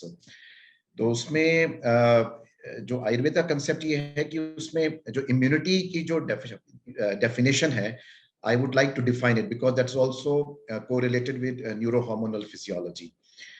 ये तो हम सबको पता है कि the whole world is facing through very tough times. हम सभी लोग कोविड से जूझ रहे हैं. वैक्सीनेशन एक शायद एक अच्छा विकल्प हमको मिले जिसमें कि हम हर्ड इम्यूनिटी को अचीव करके उसको रोक पाएं, लेकिन अनेकों खबरें आती हैं, डिफरेंट वेरिएंट्स की खबरें आती रहती हैं, तो कभी कभी ऐसा लगता है कि शायद हमको इस वायरस के साथ जीना सीखना पड़ेगा. तो कैसे हम इस खतरनाक वायरस के साथ जी सकते हैं, ये सुनने में ही बड़ा अजीब सा लगता है. तो कुछ हद तक मेरा ऐसा मानना है कि आयुर्वेद के माध्यम से हम एक आंसर दे सकते हैं. और जब मैं ऐसा कह रहा हूं तो मैं ऐसा नहीं कह रहा कि हम किसी भी जो भी अदर हेल्प है या जो भी नेचुरल जो स्टैंडर्ड प्रोटोकॉल्स हैं उनको फॉलो ना करें. उनको सबको फॉलो करते हुए अगर हम आयुर्वेद को और उसके प्रिंसिपल्स को अपनाते हैं तो निश्चित रूप से हम इस बीमारी को प्रिवेंट भी कर सकते हैं अपने पास आते हुए, और हो सकता है कि हम इसको एरेडिकेट भी कर पाएं with all the things that are happening around us. तो द कंसेप्ट ऑफ इम्यूनिटी क्या है कि इम्यूनिटी आयुर्वेद में सिर्फ एंटीबॉडीज का फॉर्मेशन हो जाता है शरीर के अंदर, they are ability to fight back any pathogens including viruses, वही नहीं है. आयुर्वेद में इम्यूनिटी मतलब क्या है कि your bodies natural ability to fight back any disease and to strengthen the physiology of the body as well. मतलब हम अपने शरीर की रोग प्रतिरोधक क्षमता को तो मजबूत करेंगे ही करेंगे, लेकिन साथ साथ हम उन शरीर की जो धातुएं होती हैं, जो बॉडी टिश्यूज हैं, even to the deeper levels, उनको भी मजबूती प्रदान करते हैं। तो जब हम ऐसा करते हैं तो हमारा जो शरीर है वो किसी भी लेवल पर जो जितने भी जो पैथोजेंस हैं जो हमको कॉन्स्टेंटली अटैक करते रहते हैं, उनको हम अच्छे से फाइट बैक कर पाते हैं और हमारा शरीर एक इम्यूनो मॉड्यूलेटिंग मोड में आता है। इसका मतलब क्या है कि अगर इम्यूनिटी को कभी कभी जैसे ऑटोइम्यून डिसऑर्डर्स हैं या कई ऐसे प्रॉब्लम्स में हमको सप्रेस भी करना पड़ता है इन ए कन्वेंशनल ट्रीटमेंट, उस सिचुएशन में भी हम अगर अपनी इम्यूनिटी को मॉड्यूलेट कर पाए, उसको सामंजस्य बना पाए उसका, तो हम निश्चित रूप से इस तरह की भी अनेकों बीमारियों को प्रिवेंट कर सकते हैं या उनका हम उनसे बाहर निकल सकते हैं। तो इसीलिए इम्यूनिटी का जो कंसेप्ट है वो उसको बहुत डिटेल में समझने की जरूरत है। इसको आयुर्वेद में व्याधि शमित या ओज बोलते हैं। मतलब शरीर के अंदर हमारी जो बॉडी टिश्यूज हैं वो इतने स्ट्रेंथन हो जाएं, हमारी जो नेचुरल एबिलिटी है वो इतनी मजबूत हो जाए कि उसका ऑरा हमारे चेहरे से ही दिखने लगे। मतलब केवल वो फिजिकल हेल्थ से चेहरे पे ओज नहीं आता। ओज आयुर्वेद के हिसाब से तभी आएगा जब आपका माइंड, बॉडी और कॉन्शियसनेस तीनों का सामंजस्य होगा, तीनों का कोऑर्डिनेशन होगा। और इसीलिए मेंटल हेल्थ, जो मानस रोग जो है वो एक बहुत इंपॉर्टेंट रोल आयुर्वेद में प्ले करता है कि अगर हम फिजिकली कितने भी हेल्दी हों, लेकिन अगर हम मन से और माइंड से, ये दोनों अलग, मतलब मन मतलब इमोशंस, उनसे अगर हम स्वस्थ नहीं है या हेल्दी फील नहीं करते हैं या नॉर्मल फील नहीं करते हैं, तो निश्चित रूप से हम शारीरिक तौर पर भी हम स्वस्थ नहीं रह सकते। And our immunity will by default get compromised. और इम्यूनिटी ही कॉम्प्रोमाइज नहीं होगी, हमारे बाकी के ऑर्गन्स भी वीक होते चले जाएंगे, जिसमें हम अनेकों बीमारियों को एनकैच कर सकते हैं। तो इस जैसे डायबिटीज है, हाई ब्लड प्रेशर है, इंसोम्निया है, जितने भी इसको हम लाइफस्टाइल डिसऑर्डर्स बोलते हैं, तो one of the main reasons also according to Ayurveda also कि जब हमारा ये कोऑर्डिनेशन बिगड़ जाता है माइंड, बॉडी एंड कॉन्शियसनेस का या मन का, तब उस वक्त ये प्रॉब्लम्स और एग्रीवेट हो जाती हैं। तो इसको भी इसीलिए अगर हम कोविड की बात करें या पोस्ट कोविड की बात करें, तो विशेषकर पोस्ट कोविड में जितनी भी ये प्रॉब्लम्स नजर आ रही हैं, उसका एक बड़ा कारण ये है कि यस, हमको उस वक्त लाइफ सेविंग मेडिसिन लेनी पड़ी, हमको हॉस्पिटलाइजेशन करना पड़ा क्योंकि उस वक्त प्रायोरिटी हमारा जीवन बचाना था, तो हमने वो सब चीजें ली। लेकिन उसकी वजह से, वायरस की वजह से या उन मेडिसिन की वजह से, या इवन कई बार जैसे ये फंगस का एक प्रकोप आया है जिसको कहते हैं कि इंडस्ट्रियल ऑक्सीजन की वजह से एक बड़ा कारण है शायद उसमें। तो इन सब की वजह से जो हमको सेकेंडरी इन्फेक्शंस या जो कॉम्प्लिकेशंस डेवलप हो रहे हैं, उनको भी हम तभी मिनिमाइज कर सकते हैं या कंप्लीटली प्रिवेंट कर सकते हैं अगर हम अपने इम्यून सिस्टम और अपने स्ट्रेस लेवल्स, इन सब को मेंटेन करके चलें। तो इसीलिए हमने जो इस बीच में मेरा तो चूंकि विश्व आयुर्वेद परिषद के राष्ट्रीय सचिव के नाते काफी बड़े पैमाने पर आयुष मिनिस्ट्री ऑफ हेल्थ, कई लोगों के साथ मीटिंग्स हुई, वेबिनार्स हुए, तो उसमें ये निकल कर आया कि आयुर्वेद की जो औषधियां हैं, जो आयुर्वेद की जो हर्ब्स हैं, उनका एक पैरेलल प्रोटोकॉल साथ में जो भी हमारा कन्वेंशनल ट्रीटमेंट है उसके साथ या सिर्फ उसके अकेले भी चलाया जा सकता है। लेकिन कई बार अकेले क्या होता है कि हम शायद स्थिति में ना हो या हमारे पास इतना भी वो विश्वास का जो कहते हैं कॉन्फिडेंस लेवल का जो क्वोशंट है वो वीक होता है, we have to deal certain emergencies. तो उस सिचुएशन में हम साथ साथ चलाएं। अगर हम ऐसा कर पाते हैं तो निश्चित रूप से there is a large possibility कि हम जो कोविड के जो इन्फेक्शंस हैं जो कि मॉडरेट तक हैं उनको सीवियर होने से बचा लें, उनका हॉस्पिटलाइजेशन को हम मिनिमाइज कर पाए। और जो लोग अनफॉर्चुनेटली हॉस्पिटलाइज हुए भी हैं, अभी they have to go through all the regiments of life saving, चाहे वो वेंटिलेटर्स हों, चाहे वो ऑक्सीजन थेरेपीज हो, व्हाटएवर, उनको जो पोस्ट कोविड कॉम्प्लिकेशंस हैं उनको हम मिनिमाइज कर पाए। अगर हम लोग साथ मिलके ये सब भी कर पाए तो I think we give a very good service to the whole nation, not only to our country but to the whole world. क्योंकि हम लोग इसके माध्यम से और ब्लिस आयुर्वेदा के माध्यम से मैं दुनिया के लगभग 40-50 देशों में जाकर वहां के जो एलोपैथिक डॉक्टर्स हैं उनके बीच में कंसेप्ट ऑफ आयुर्वेदा ने वेरी साइंटिफिक वे हम समझाते हैं, तो लोगों की एक्सेप्टेबिलिटी बढ़ रही है और आयुर्वेद का नाम आते ही लोग भारत की तरफ देखते हैं। तो मुझे लगता है कि एकदम अगर हम इसको अच्छे से प्रेजेंट कर पाए तो हम भारत के केवल रूरल एरियाज में जहां पर कई बार अच्छे डॉक्टर्स की अवेलेबिलिटी भी नहीं हो पाती है उनको भी केटर कर पाएंगे। और साथ में दिल्ली, मुंबई या बड़े शहरों का जो मिडिल क्लास है जिसके पास इतना पैसा भी नहीं है कि वो कई बार किसी मेडिकल इमरजेंसी को फाइनेंशियली झेल भी पाए, उसको उनको भी हम अच्छे से केटर कर पाएंगे।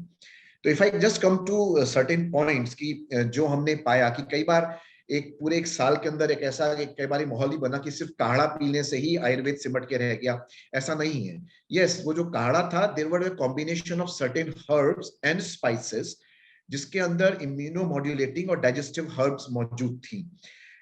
इम्यूनिटी का एक बड़ा फैक्टर हमारे डाइजेशन से और मेटाबॉलिज्म से जुड़ा हुआ है अकॉर्डिंग टू आयुर्वेद, क्योंकि अगर हमारा डाइजेशन ठीक नहीं होगा या हमारा मेटाबॉलिक एक्टिविटीज ठीक नहीं होंगी तो we continuously are not able to digest our food और हम टॉक्सिन्स का एक्यूमुलेशन करते हैं।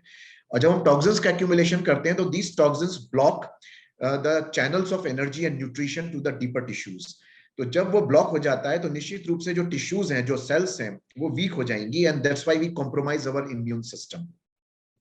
चाहे हम कितना भी वैक्सीन भी लगवा लें, अगर हमारी हेल्थ और इम्यून सिस्टम का जो टिश्यू लेवल पर अगर हमारी स्ट्रेंथनिंग नहीं है तो निश्चित रूप से कभी ना कभी तो बाहर निकलेंगे ही। जिंदगी भर तो घर में बैठ नहीं सकते, काम भी करना है, प्रोफेशंस भी चलाने हैं, लाइफ को नॉर्मलाइज भी करना होगा, तो भी कभी ना कभी हम उससे इन्फेक्शन की गिरफ्त में आ सकते हैं। तो इसीलिए हम जो भी स्टैंडर्ड प्रोटोकॉल है हमारे, जो कि गवर्नमेंट ऑफ इंडिया या पूरे WHO या ICMR जो बता रहा है, उनके साथ साथ हम इस बात का जरूर ध्यान रखें कि कैसे हम अपने इम्यून सिस्टम को स्ट्रेंथन करें। उसके लिए हम कंटिन्यूअसली उन हर्ब्स को लें जो इस तरह के हमारे इम्यून सिस्टम को मैनेज करती हैं या मेंटेन करती हैं। जैसे कि some of the prominent herbs are ashwagandha. अब अश्वगंधा पे तो IIT दिल्ली और इवन AICT जो advance institute of technology and science of Japan, उन्होंने भी इस पे रिसर्च किया। रिसर्च पे उन्होंने ये पाया कि अश्वगंधा हैज सर्टेन अल्कलॉइड्स, जिसको मिथेनोलॉइड्स बोलते हैं, जो कि हमारे जो बॉडी के not only our immune system को वो करता है, बल्कि जो वायरस की जो प्रोटीन है उसको भी पनपने नहीं देता, मतलब it acts against the virus as well. साथ में अश्वगंधा का माइंड पर भी बहुत अच्छा असर है। हमारे जितने भी जो कॉग्निटिव फैक्टर्स हैं, जो स्ट्रेस लेवल्स हैं, जो न्यूरो हार्मोनल जो फिजियोलॉजी है हमारी, उसको बैलेंस करने में भी अश्वगंध, या जिसको विथानिया सोमनीफेरा बोलते हैं लैटिन नेम उसका बड़ा सिग्निफिकेंट असर उस पर आता है। और ये हमारे माइंड और बॉडी दोनों को, एनर्जी को बैलेंस करता है। अक्सर ये देखने में आता है पोस्ट कोविड कि एनर्जी लेवल्स हमारे बहुत ज्यादा डिप्लीटेड होते हैं।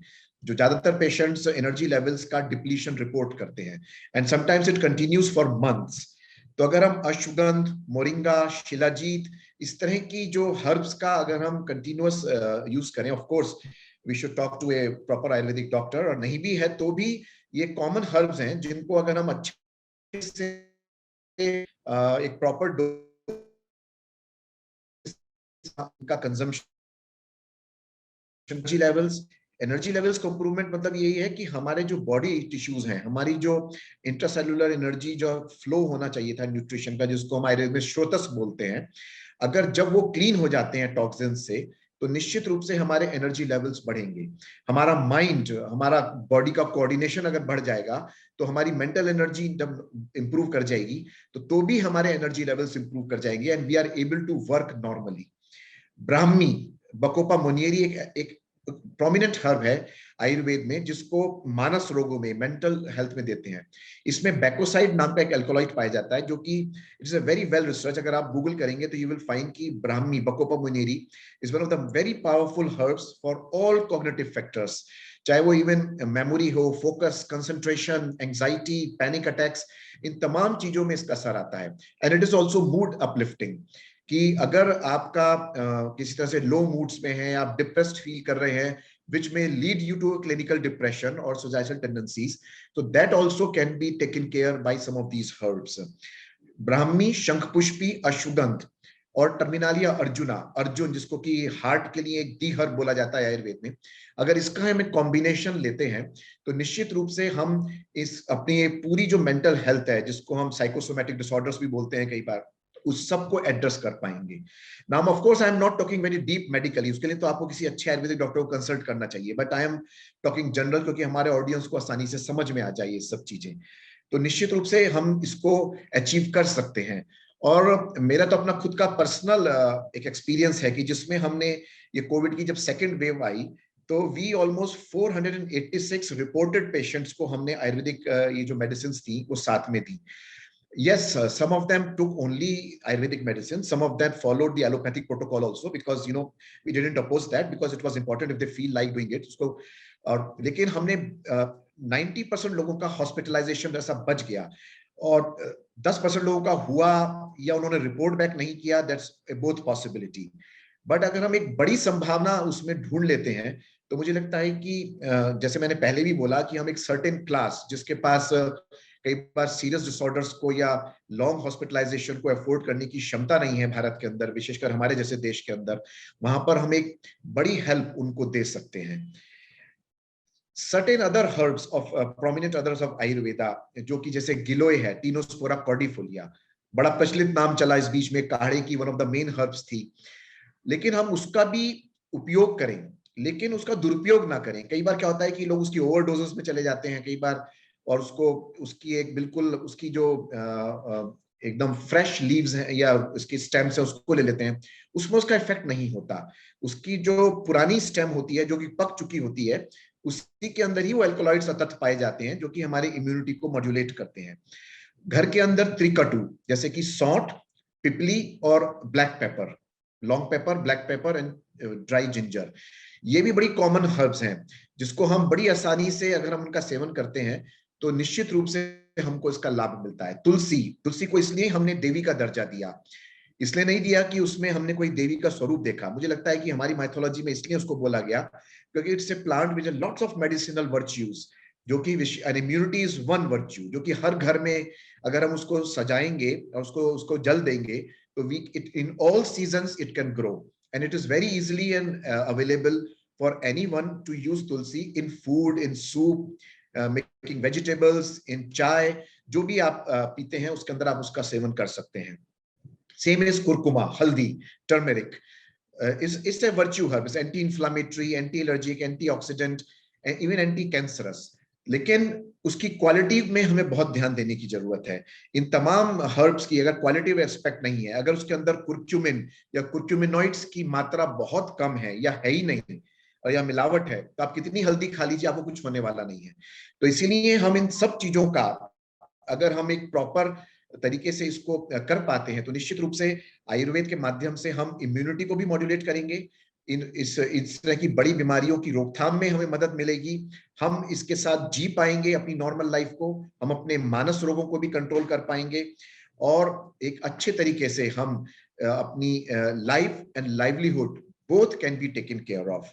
और लास्ट में before I end my discussion, जैसे कि there is a lot of case studies that happened especially in some premier institutes, जैसे all India institute of Ayurveda, जो कि आइया दिल्ली में है, चौधरी ब्रह्म प्रकाश है दिल्ली में, some Ayurveda colleges of Jaipur में जैसे NIA है, even Gujarat, Kerala, Haryana, several places there have been a lot of research documentation. So I would say to this panel कि हमको उस रिसर्च डॉक्यूमेंटेशन को गो थ्रू करना चाहिए, और मेरी हमेशा अपील रहती है, स्पेशली जैसे पिछले कुछ दिनों में एक माहौल बना इस देश के अंदर IMA और आयुर्वेद के को लेके, बाबा रामदेव को लेके, कि it should never be versus of any pathy. I think ISRN ने आप सब लोगों को एक साथ बुलाया, आई कांग्रेचुलेट ISRN फॉर दैट, कि हम सब लोग मिलके, चाहे वो होम्योपैथ्स हों, चाहे आयुष की और पद्धतियां हों, चाहे हमारे प्रोमिनेंट एलोपैथिक फिजिशियंस यहाँ बैठे हुए हैं, हम सभी लोग मिलके और किस तरह से अब बाय एंड लार्ज अपनी सोसाइटी की हेल्प कर सकते हैं, कैसे अपने पेशेंट्स को बेनिफिट दे सकते हैं, I think that should be the ultimate goal. और हम एक दूसरे को अच्छे से समझें और उसके बाद उनको इम्प्लीमेंट करें, तो हम अपने ये जो मानस रोग है, जो आपका सब्जेक्ट है, उसको हम पोस्ट कोविड बड़े अच्छे से ट्रीट कर सकते हैं. और मेरा अपना एक्सपीरियंस आयुर्वेद का कहता है कि we have wonderful results with that. So I think with that I would end my points, और अगर कुछ I am open to any questions, जैसे भी रहेगा. और बाकी लोगों ने, डॉक्टर नरेंद्र किंगर ने बोला ही है, योग प्राणायाम ध्यान ये तो इंटीग्रल पार्ट है आयुर्वेद का. डॉक्टर शिवांगी पवार ने भी इस चीज पे एम्फेसिस किया था.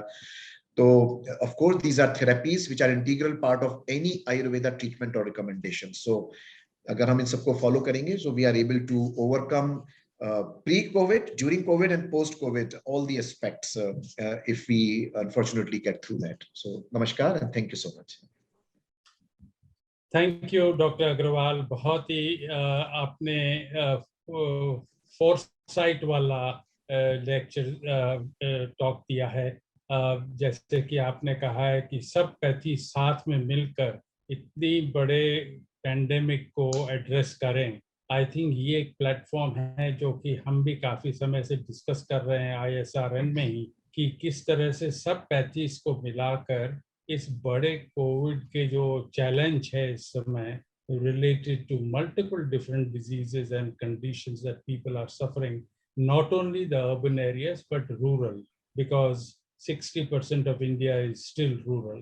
तो उस तरह से हम अगर आपस में मिलकर ये इस टेलीमेडिसिन के लिंक्स को लेकर हम थोड़ा आगे बढ़ेंगे, ये मेरी बहुत ही sort of ड्रीम कहा जाए कि हम सब एलोपैथीज और ऑलपैथीज मिलकर एक तरह से कोविड के चैलेंज को साथ में लें।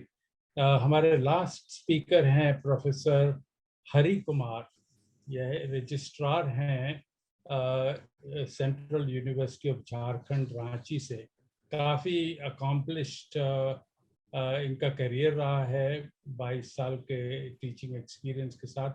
ये फार्मेसी के डीन रह चुके हैं, फार्मेसी के प्रोफेसर रह चुके हैं और अबाउट 160 पब्लिकेशंस किए हैं उन्होंने, और अभी रजिस्ट्रार की पोस्ट पर हैं। और इनका काफ़ी डीप कनेक्शन है विद स्टूडेंट साइकी, स्टूडेंट्स की क्या रिक्वायरमेंट्स हैं, उनकी क्या साइकोलॉजी है, all the students as well as adolescents.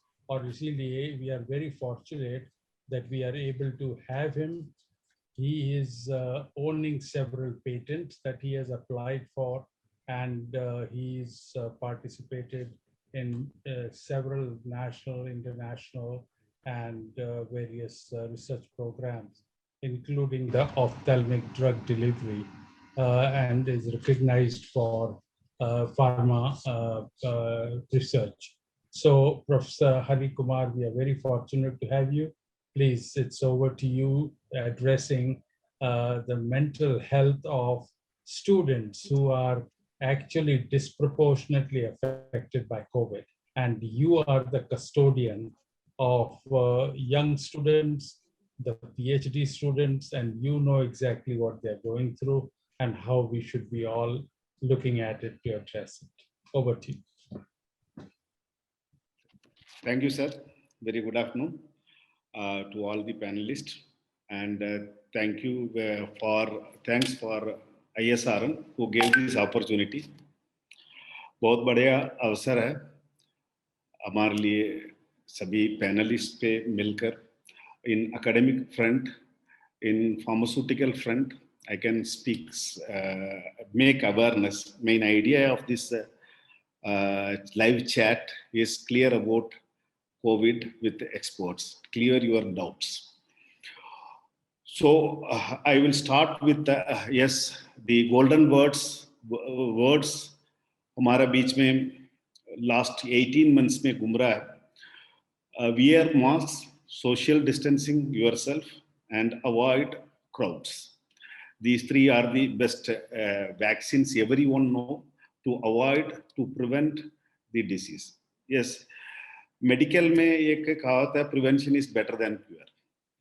So those who are not affected with COVID, they know well how we had protected, and great experience in the last 18 months. And in the month of March अचानक हम लोगों का सामने आया, we have to hide ourself from what, where, how, and how it will be rectified. Big question which created stress, including medical doctors, medical experts. No one knows what is going to happen. Similarly, our students, every university, every school did not thought about that we are going to close our school for so many days, etc., etc.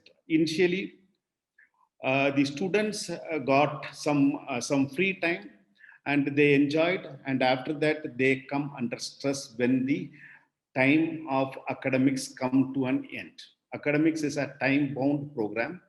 Stress occurs when we are speaking about the different levels of academic, different levels of students. Students, we know there are nursery students, there are primary students, there are middle class students, there are secondary students, there are senior secondary students. As far as nursery and primary students are concerned, they are practicing, they are learning by practice learning. They have to, someone has to practice themselves. So what is happening in the last 14 months, 18 months, we do not know, and how these children, when grown up, they will cope up with the practice learning. And similarly, we had come across secondary school students who are past 10th class. Last 2 years, they have not written any examination, they passed. And senior secondary students, +2 students, who are all thinking what my career will be because of this 14 months, 18 months lag period. So we are very concerned, being an academician, being an university, we are very concerned about the socially challenged students, physically challenged students, children who need special care, children, sporting activities for a student, adolescents, etc.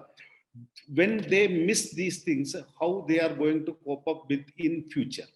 We are expecting what we are going to get as a product, as a student in after 2 years or 3 years or 4 years down the line. What our teachers need to prepare. Presently, while we are starting with the online learning, the teacher do not know how we are after 10 months or 15 months.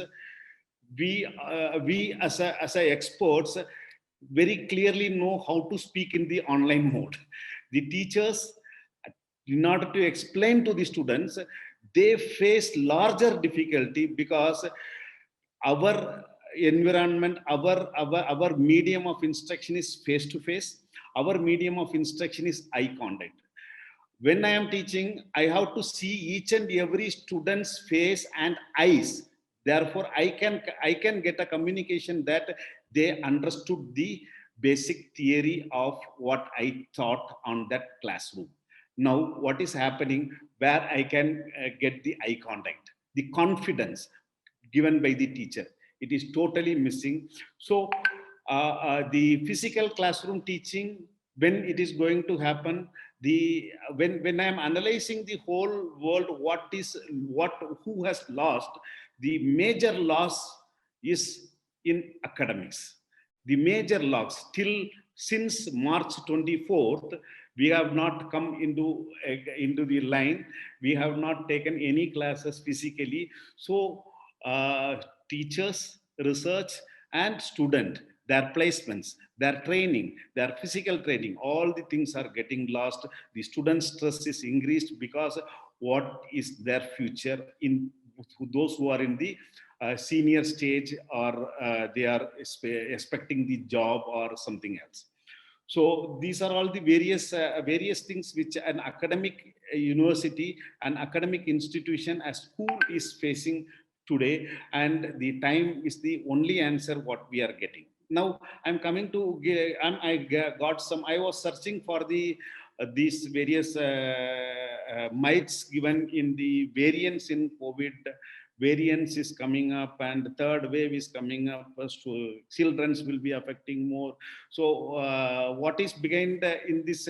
So I had a serious concern how we have to proceed to open an university. Every administration, every university is thinking the same, how we can bring back our students into the university campus. When we are analyzing and when we are thinking about how to bring up the students, there is a variant, a delta variant, delta plus variants, this variant, that variant. So when I remember what is this, how we are going to cope this? Every month, every 6 months, we are going to have a wave, second wave, third wave, fourth wave. What is going to, how this human lives will be living in this kind of environment, how we are going to do? Then I got an answer in one word from a topic called as evolutionary biology. Evolutionary biology. So this Delta plus variant, when today the topic is Delta and Delta plus variant, the variant of concern, and because it triggered a debate on implications of viral transmission and viral vaccine efficacy. The debate is between the vaccine efficacy and the implications, because this Delta, it is said that this Delta variant is having very high rampant global spread, which has raised alarm and which may derail the preparations of the pandemic period. What we are doing is, and this till now it is very small in number, and in evolution, then this, what is this variation, what is this mutation, everyone knows, and how this mutation takes place. Especially the viruses, they want some host to live in. And this evolutionary biology steers the quest for survival as to all species. And viruses, there is no exception of viruses. So the continuation of the spread, the COVID virus must constantly find new humans. To find their survival, the coronavirus need to survive in the world like any other species. So they will continuously spread, and they will find a new human to infect, and so that they can replicate very fastly. So when it meets obstacles, when there is an obstacle to replicate, then it mutates to overcome that. So when it is mutating, so their activity, their spreading nature, and the infection, the speed of infection will differ. So how the vaccination is going to prevent this transmission or prevent this mutation? So there is a say that people who wear masks, who avoid crowds, who avoid ill-ventilated places, or acquire immunity through vaccination, hinder the virus and its mission for large-scale replication within the human population. How? What the mantra is: wear mask, social distancing, avoid crowds, and vaccination is the only way to prevent its mission to replicate in large population. So over the time, what will happen? It may even lower its virulence to gain the larger, higher infectivity.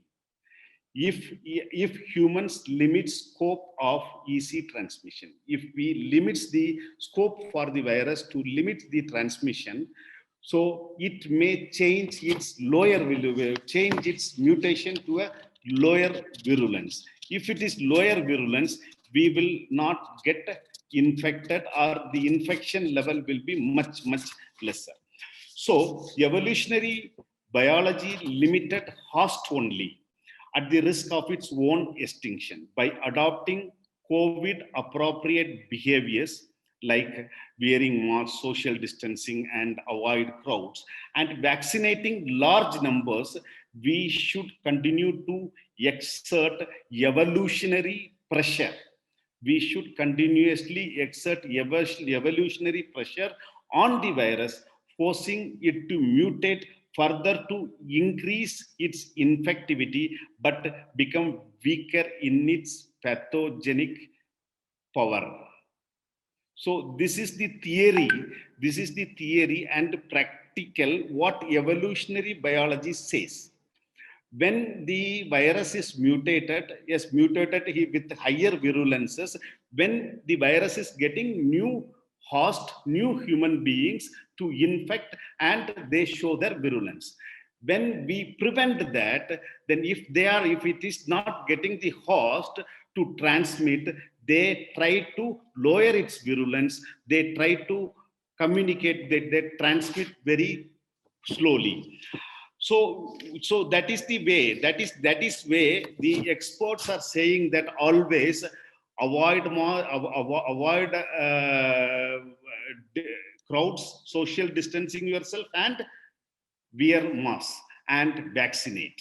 So this is the mantra to prevent these mutation and variation from these cases. And finally, before closing that, my session, the stress level.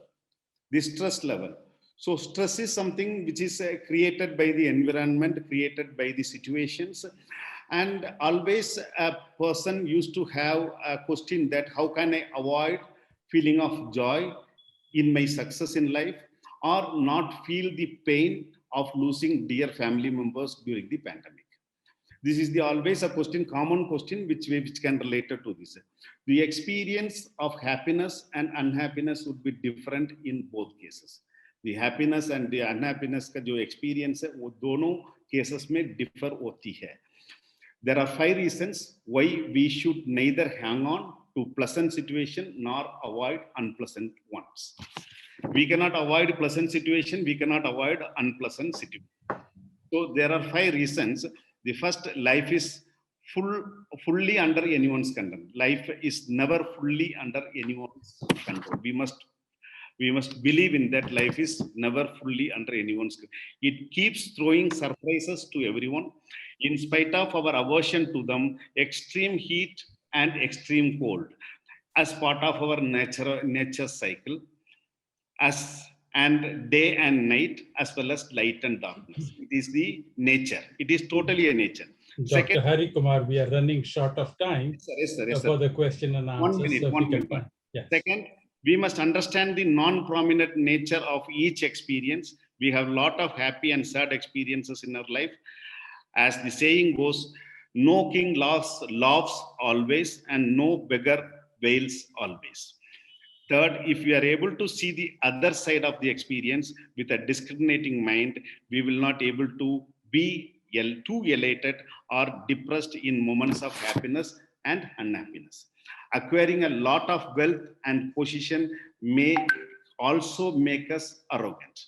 Fourth, comforts in life often lead to dependence. If there is habitual dependence on comfort, there is always a fear of losing it.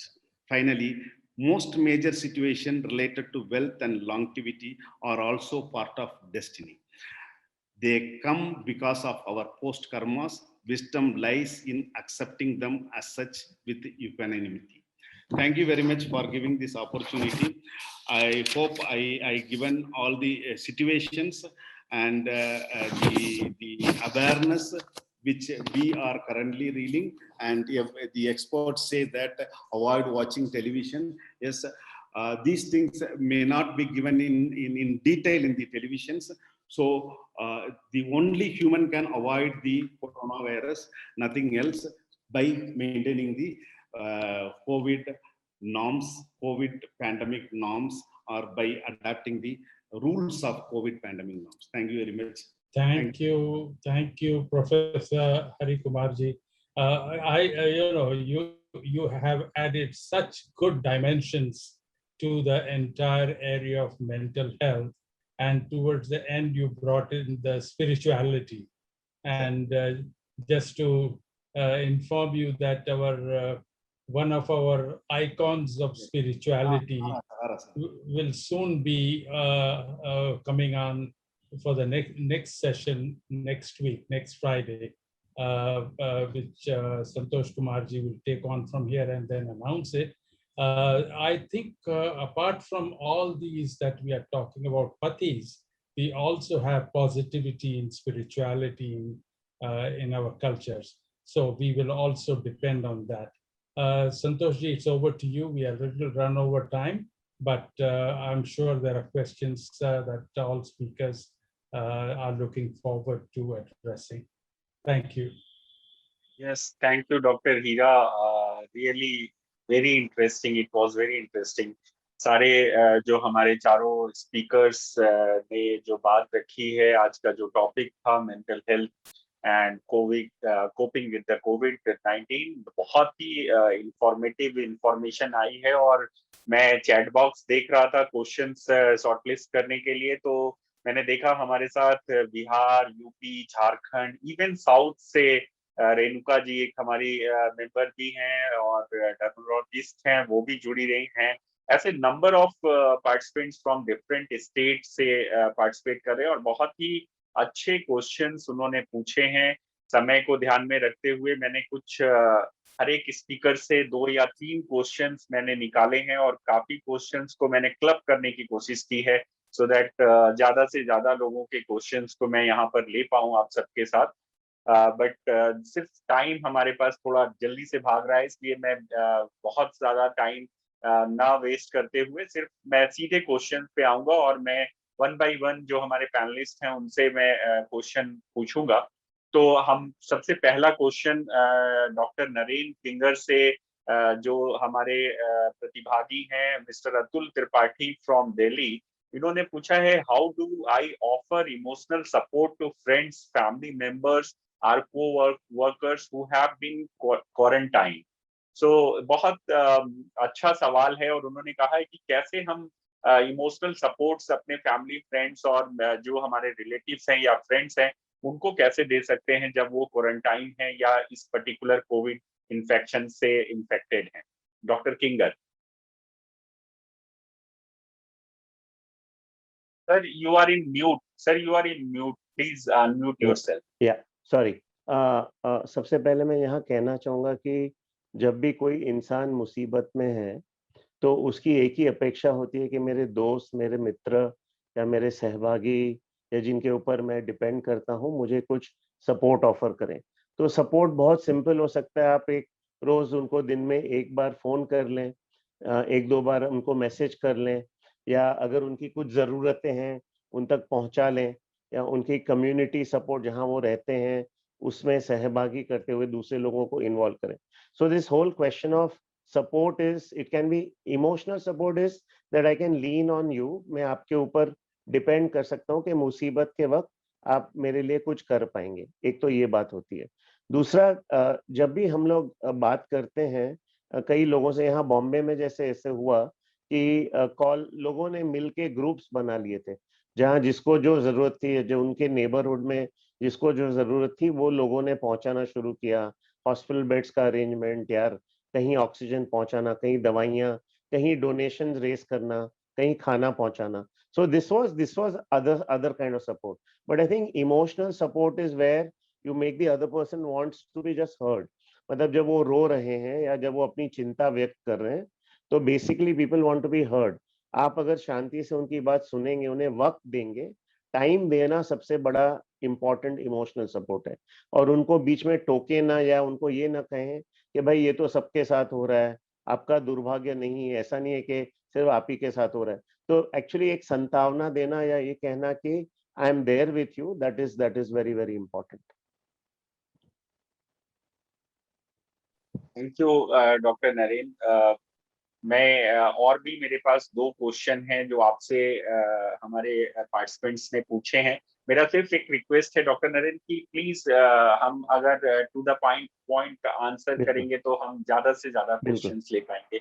हमारे एक और प्रतिभागी उदित नारायण जो कि Prayagraj UP से हैं, उन्होंने पूछा है कि 1.5 साल से बच्चे स्कूल नहीं गए हैं और स्क्रीन टाइम उनका इतना बढ़ गया है कि अभी उनका उससे तमाम तरह की प्रॉब्लम्स भी हो रही हैं और उनको थकान महसूस होती है। तो और वो बाहर फिजिकल एक्टिविटीज भी नहीं कर पा रहे हैं, खेलने नहीं जा पा रहे हैं। तो क्या हम ये कोई काउंसलिंग के थ्रू या उनके साथ कुछ ऐसे टिप्स हैं जो हम उनका स्क्रीन टाइम को लिमिट कर सकें? जी सर, तो सबसे पहले मैं चाहूंगा कि आप अपने बच्चों के साथ बैठ के इंटरैक्ट करें, उनके साथ बातचीत करें, उनके साथ उनके प्रॉब्लम शेयर करें।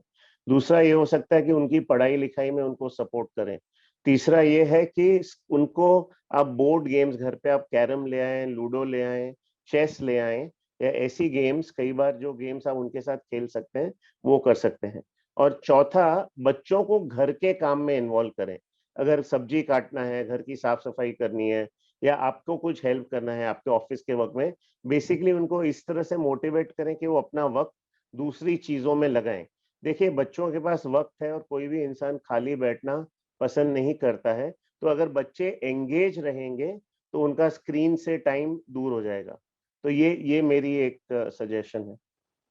बहुत अच्छा, थैंक यू डॉक्टर साहब, आपने सही कहा कि बच्चों को अगर हमें स्क्रीन से हटाना है, क्योंकि स्क्रीन ऑलमोस्ट आजकल ऑनलाइन क्लासेस चल रहे हैं जिसकी वजह से 5 से 6 घंटे वो स्क्रीन पे उनको रहना ही पड़ता है, कंपलसरी है, और बहुत सारी फिर होमवर्क और एक्सरसाइज के लिए भी ऑनलाइन जाना ही पड़ता है। तो जो बाकी का टाइम है वो उनके साथ आप जितना इन्वॉल्व होंगे, फैमिली टाइम जितना बढ़ाएंगे, उतना घर में आपको हैप्पीनेस भी बढ़ेगी और लोगों के साथ नॉलेज एक्सचेंज भी होगा। जो उनके मन में बातें हैं वो भी आपके साथ साझा होंगी और बच्चे भी खुश होंगे। अगला सवाल एक और है जो जीके अस्थाना जी ने पूछा है, गाजियाबाद यूपी से। उन्होंने कहा है, बहुत अच्छा उन्होंने एक सवाल किया है कि बहुत से लोग उनके आसपास हैं जो नॉलेज में आ रहे हैं, जो जिनके व्यवहार में, बिहेवियर में बहुत परिवर्तन हुआ है, वो डरे रह रहे हैं और उनका बिहेवियर बहुत पैनिक हुआ है, गुस्से में भी लोग हैं, बहुत जल्दी जल्दी नाराज हो जा रहे हैं। और उन्होंने ये भी पूछा है कि लोग बहुत एक्स्ट्रा कॉन्शियस दिख रहे हैं, तो क्या इसके लिए हमें कैसे इसको, हालांकि आपने अपने लेक्चर में ये बताया था कि लोगों को इस तरह के बिहेवियर्स में क्या करना चाहिए, बट फिर भी इन्होंने ये सवाल है और ये इंपॉर्टेंट सवाल है और आजकल ज्यादातर लोगों के बीच में ये देखने में मिल रहा है, तो मैं रिक्वेस्ट आपसे करूंगा कि इसके लिए क्या सुझाव है आपका, वो प्लीज बताइए। सर, मेरा सुझाव यही है कि जहां भी आपको लग रहा है कि किसी के बिहेवियर में बहुत ज्यादा बदलाव है, आप आपके पास में जो भी मानसिक रोग तज्ञ हैं, काउंसलर हैं, साइकोलॉजिस्ट हैं, थेरेपिस्ट हैं, उनसे उनको कनेक्ट करवा दीजिए, पहली बात। दूसरा, आप उनके साथ जाके बात करिए, उनकी प्रॉब्लम को समझिए, अगर आप अपने लेवल पे सॉल्व कर सकते हैं तो उनकी मदद करिए। तीसरा, मैं ये भी कहना चाहूंगा कि ग्रुप सेशंस हो सकते हैं कि आप अपनी कम्युनिटी में या अपने सोसाइटी में 20-25 लोग मिले और बातें करें, जिसमें जब हम एक दूसरे से बात करते हैं तो एक आदमी का प्रॉब्लम दूसरे के सुझावों से सुलझ जाता है।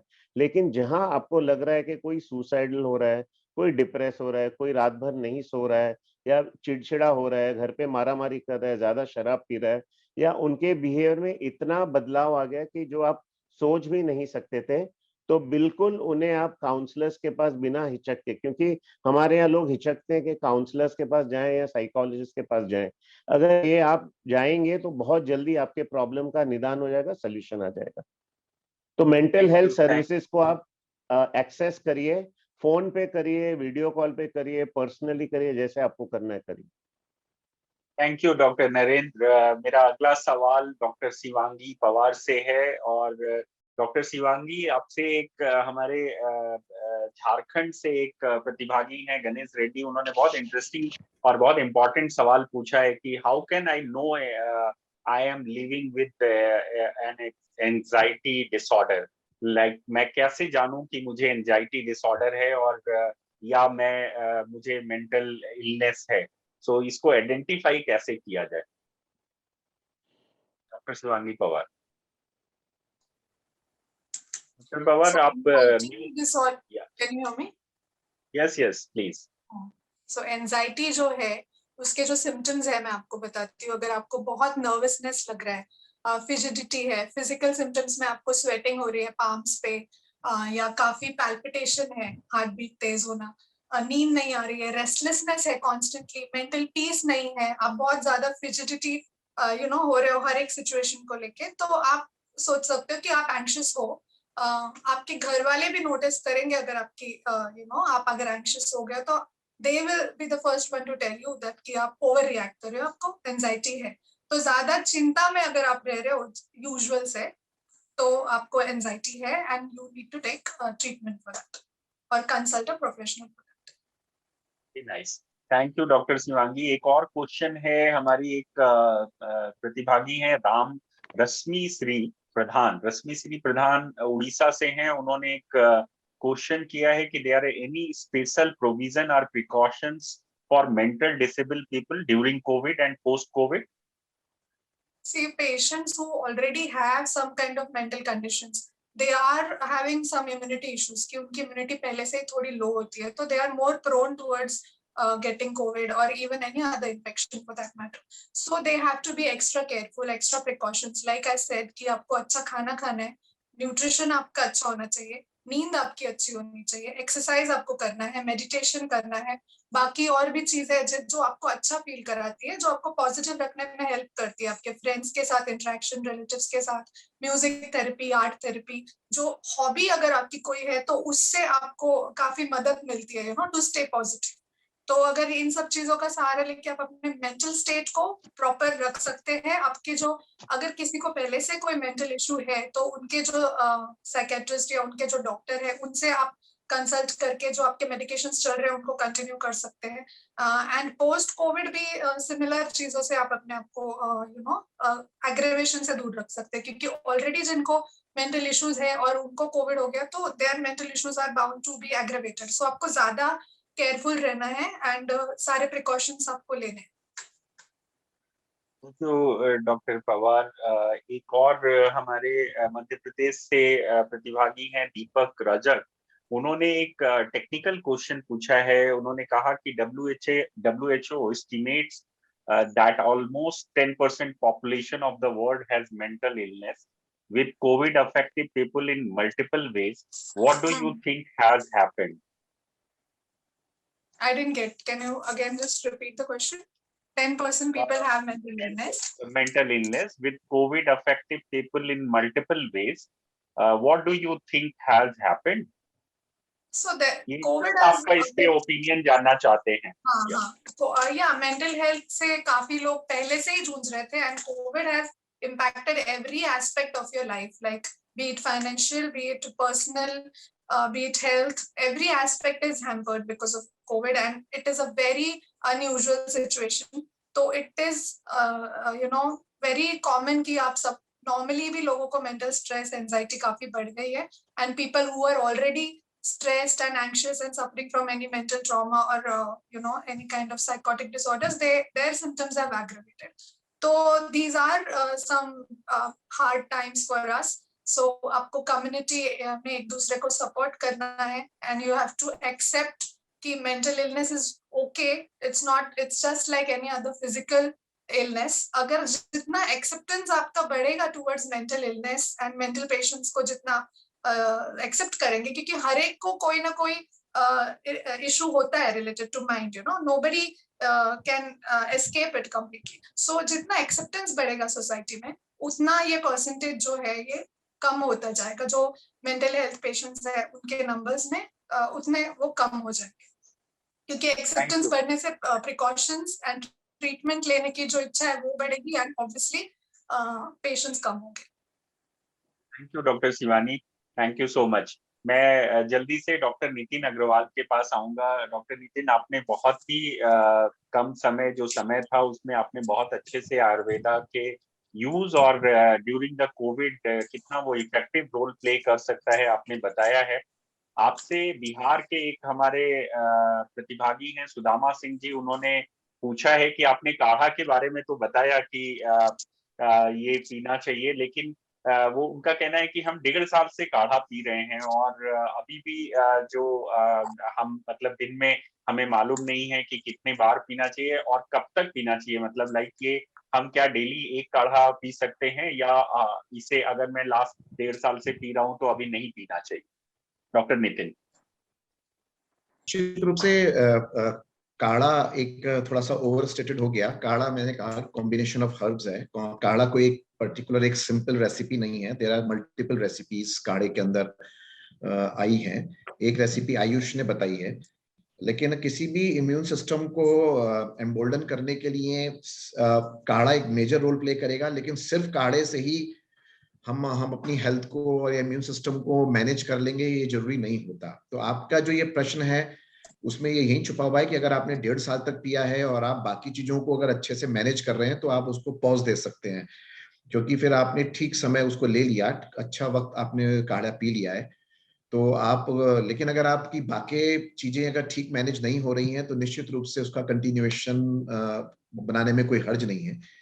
अभी आज की परिस्थिति में जब अभी हम लोग कोविड के अभी डाउनवर्ड स्लाइड पर है वेव, तो एक बार भी अगर दिन में एज ए फैमिली या अकेले भी पीते हैं तो उतना अच्छा है। इसमें ये ध्यान में रखने की बहुत जरूरत है कि उसकी जो हर्ब्स की जो डोसेज है वो मैनेज रहे, वो बहुत ओवरडोज ना हो। कई बार हम बहुत स्ट्रॉन्ग काढ़ा बना लेते हैं जिसकी वजह से हमको एसिडिटी, गैस या कई बार शरीर में से गर्मी करना बोलते हैं, ऐसा हो जाता है, तो उस सिचुएशन में गर्म पानी से उसको और डाइल्यूट किया जा सकता है। तो ये सब कुछ चीजें हैं जो कि या तो अपने किसी नियरेस्ट आयुर्वेदिक फिजिशियन से सलाह ले लें, या जनरलाइज करके आप हमको भी मैसेज कर सकते हैं कि आप एग्जैक्टली कौन सा काढ़ा ले रहे हैं, तो उस पे of course I can come forward to that, लेकिन yes. Thank you doctor Nitin, आपने सही कहा कि किसी भी चीज की अधिकता कहीं ना कहीं शरीर में नुकसान भी कर सकती है, इसलिए संतुलित मात्रा में प्रिस्क्राइब तरीके से जो चीजें हैं वही करें, अपने मन से अपना इलाज ना करें। और इस प्रोग्राम का को लाने का पर्पस भी यही रहा है कि हमारे यहाँ जो र्यूमर्स हैं, जो मिथ्स हैं, मिसकंसेप्शन हैं और जो एडवाइस हैं वो इतनी ज्यादा हावी हो जाती हैं कि हम जो एक्सपर्ट्स हैं उनके पास हम नहीं जाते हैं और अपने तरीके से अपना इलाज करने लगते हैं। तो ये हमें नहीं करना है, और जो भी एक्सपर्ट्स की एडवाइस है वो जरूर फॉलो करनी है। और जब भी आपको लगे कि आपको कोई प्रॉब्लम है तो आप अपने नियरेस्ट डॉक्टर से, चाहे वो एलोपैथिक, होम्योपैथिक या आयुर्वेदा, जिन पे आप बिलीव करते हैं और जैसे डॉक्टर्स ने, एक्सपर्ट्स ने कहा है, आप उनकी उसमें जाइए और उनसे एडवाइस लीजिए, कंसल्टेशन लीजिए, और तभी आप कुछ अपना इलाज शुरू करिए। डॉक्टर नितिन, एक और हमारे प्रतिभागी है, उन्होंने लिखा नहीं है वो कहाँ से हैं, अनिल भूसारी जी हैं, जिन्होंने बड़ा अच्छा एक सवाल पूछा है। हो सकता है ये काफी लोगों के लिए एक अच्छा आंसर उनको मिले आपके माध्यम से। उन्होंने कहा है कि कोविड जिनको हो चुका है और उनका ऑक्सीजन लेवल नहीं बढ़ रहा है, अब वो ठीक है लेकिन अभी भी ऑक्सीजन लेवल जो है वो नीचे जा रहा है, तो क्या आयुर्वेदा में ऑक्सीजन बढ़ाने का कुछ उपाय है क्या? वो उनको आप कुछ सुझाव देना चाहेंगे? ये बहुत अच्छा क्वेश्चन है और बहुत अच्छा उपाय है। और मुझे लगता है कि जिन लोगों को ये पोस्ट कोविड कॉम्प्लिकेशंस में लंग्स काफी इफेक्टेड हुई हैं और उनके ऑक्सीजन लेवल कॉम्प्रोमाइज हो जाते हैं, या समहाउ अगर ऑक्सीजन लेवल ठीक भी आ गए हैं लेकिन लंग्स में इन्फेक्शन या माइल्ड या फाइब्रोसिस, इस तरह की कोई प्रॉब्लम अगर बनी हुई है, तो आयुर्वेदिक मेडिसिन को लेने से एक बड़ा उसका लाभ मिल सकता है। And there I would still say there is a treatment protocol there, तो वो हमको कराना चाहिए। अगर जनरल ऐसे बात करेंगे तो जैसे मैंने त्रिकटु काल में एक हर्ब है, वो उनका सेवन करने से लाभ मिलता है। But I would still put a note here कि हम किसी अच्छे आयुर्वेदिक फिजिशियन को से इस पे सलाह ले लें। और ये मैं निश्चित एक प्रामाणिकता से कह सकता हूँ कि ये पोस्ट कोविड जो इस तरह की कॉम्प्लिकेशंस हैं उसमें आयुर्वेदिक मेडिसिन का बहुत अच्छा लाभ मिलता है। विशेषकर श्वास कुठार रस है या कांचनार गुग्गुल है, लिम्फोकेयर है, इस तरह की अनेकों ऐसी आयुर्वेद की औषधियां हैं जो कि लाभ करती हैं। उसकी डोज कैसे रहेगी, आपकी इंटेंसिटी कितनी है, आपके मेडिकल हिस्ट्री कैसी है, उन सब चीजों को एक बार अच्छे से अगर किसी डॉक्टर से सलाह लेंगे तो आपको एक अच्छा, एक प्रॉपर आयुर्वेदिक ट्रीटमेंट मिल जाएगा और आप उससे बाहर निकल सकते हैं। थैंक यू डॉक्टर नितिन, मेरे पास समय बहुत कम है, फिर भी मैं जल्दी से एक लास्ट क्वेश्चन आपसे पूछना चाहूंगा। एक हमारे प्रतिभागी, इन्होंने नाम अपना नहीं लिखा है लेकिन ये काफी वीडियो वायरल हुआ था, इसलिए ये सवाल इम्पोर्टेंट है और मैं चाहता हूं कि हमारे ISRN के इस प्लेटफॉर्म से इसका आंसर आप सब एक्सपर्ट्स के माध्यम से जाए। और ये मैं आपसे पूछूंगा और फिर इस पे और भी अगर doctor Shivangi and doctor Narendra अगर कमेंट करना चाहें तो कर सकते हैं। इन्होंने पूछा है कि लेमन जूस की काफी चर्चा हुई कि क्या हम अगर लेमन जूस नाक में डालते हैं तो क्या इससे वायरस किल हो सकता है और हम सेफ हो सकते हैं? तो what are your comments doctor Nitin, and then if Shivangi, doctor Shivangi and doctor Narendra अगर इसमें ऐड करना चाहे तो वो भी कर सकते हैं। फर्स्टली डॉक्टर नितिन, मैं आपके पास आऊंगा।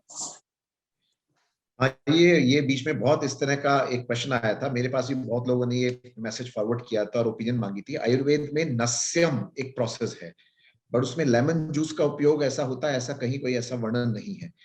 आयुर्वेद के अंदर जैसे षडबिंदु तैल है या अणु तेल है, इस तरह के नस्यम या स्टीम इनहेलेशन के माध्यम से ऑयल्स, जो एसेंशियल ऑयल्स होते हैं, उनका इनहेलेशन बताया गया है।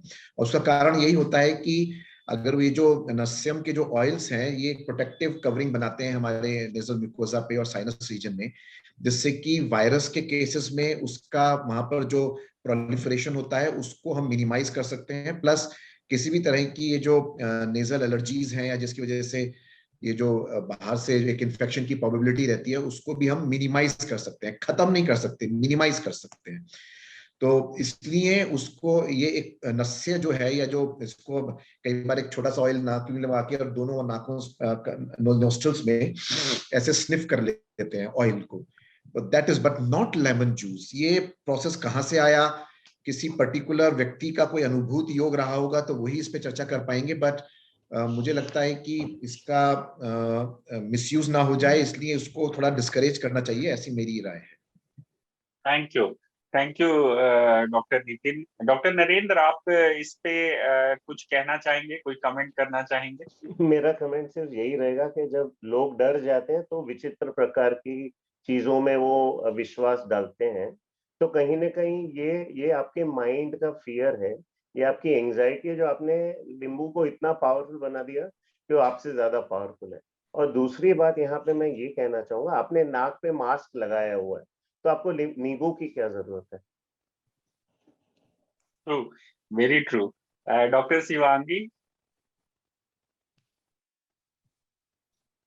आप म्यूट है, please unmute yourself. Doctor Shivangi, Dr. Shivangi, we cannot hear you. Yeah. Sorry, can you hear me now? Yes, please.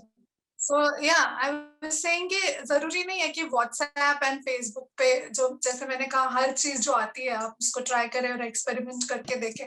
तो आप प्रोफेशनल्स की हेल्प लीजिए, ऑथराइज्ड जो सोर्सेस है वहां पे जो आपको जानकारी मिल रही है उसे फॉलो कीजिए, क्योंकि नींबू को नाक में ये मैंने भी नहीं, means you know I don't recommend that.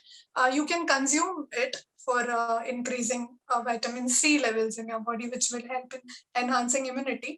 But हर चीज जो व्हाट्सएप पे सर्कुलेट हो रही है, please don't experiment, ask your doctor.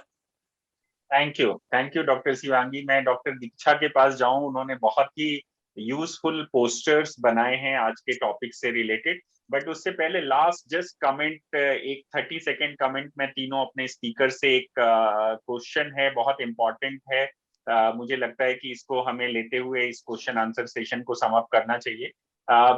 सवाल ये है, मैं तीनों स्पीकर्स के सामने ये सवाल रख रहा हूँ और शॉर्ट कमेंट्स चाहूंगा आप तीनों से कि जो ये कोविड का जो पूरा ड्यूरेशन है उसमें अभी बहुत सारा जो बिहेवियर है वो न्यू नॉर्मल बिहेवियर की तरह आ रहा है, चेंज हो रहा है, और that will see happening in the world. पूरे ग्लोब में अगर ये देखें तो पूरा कोविड के कारण एक बिहेवियर चेंज दिख रहा है।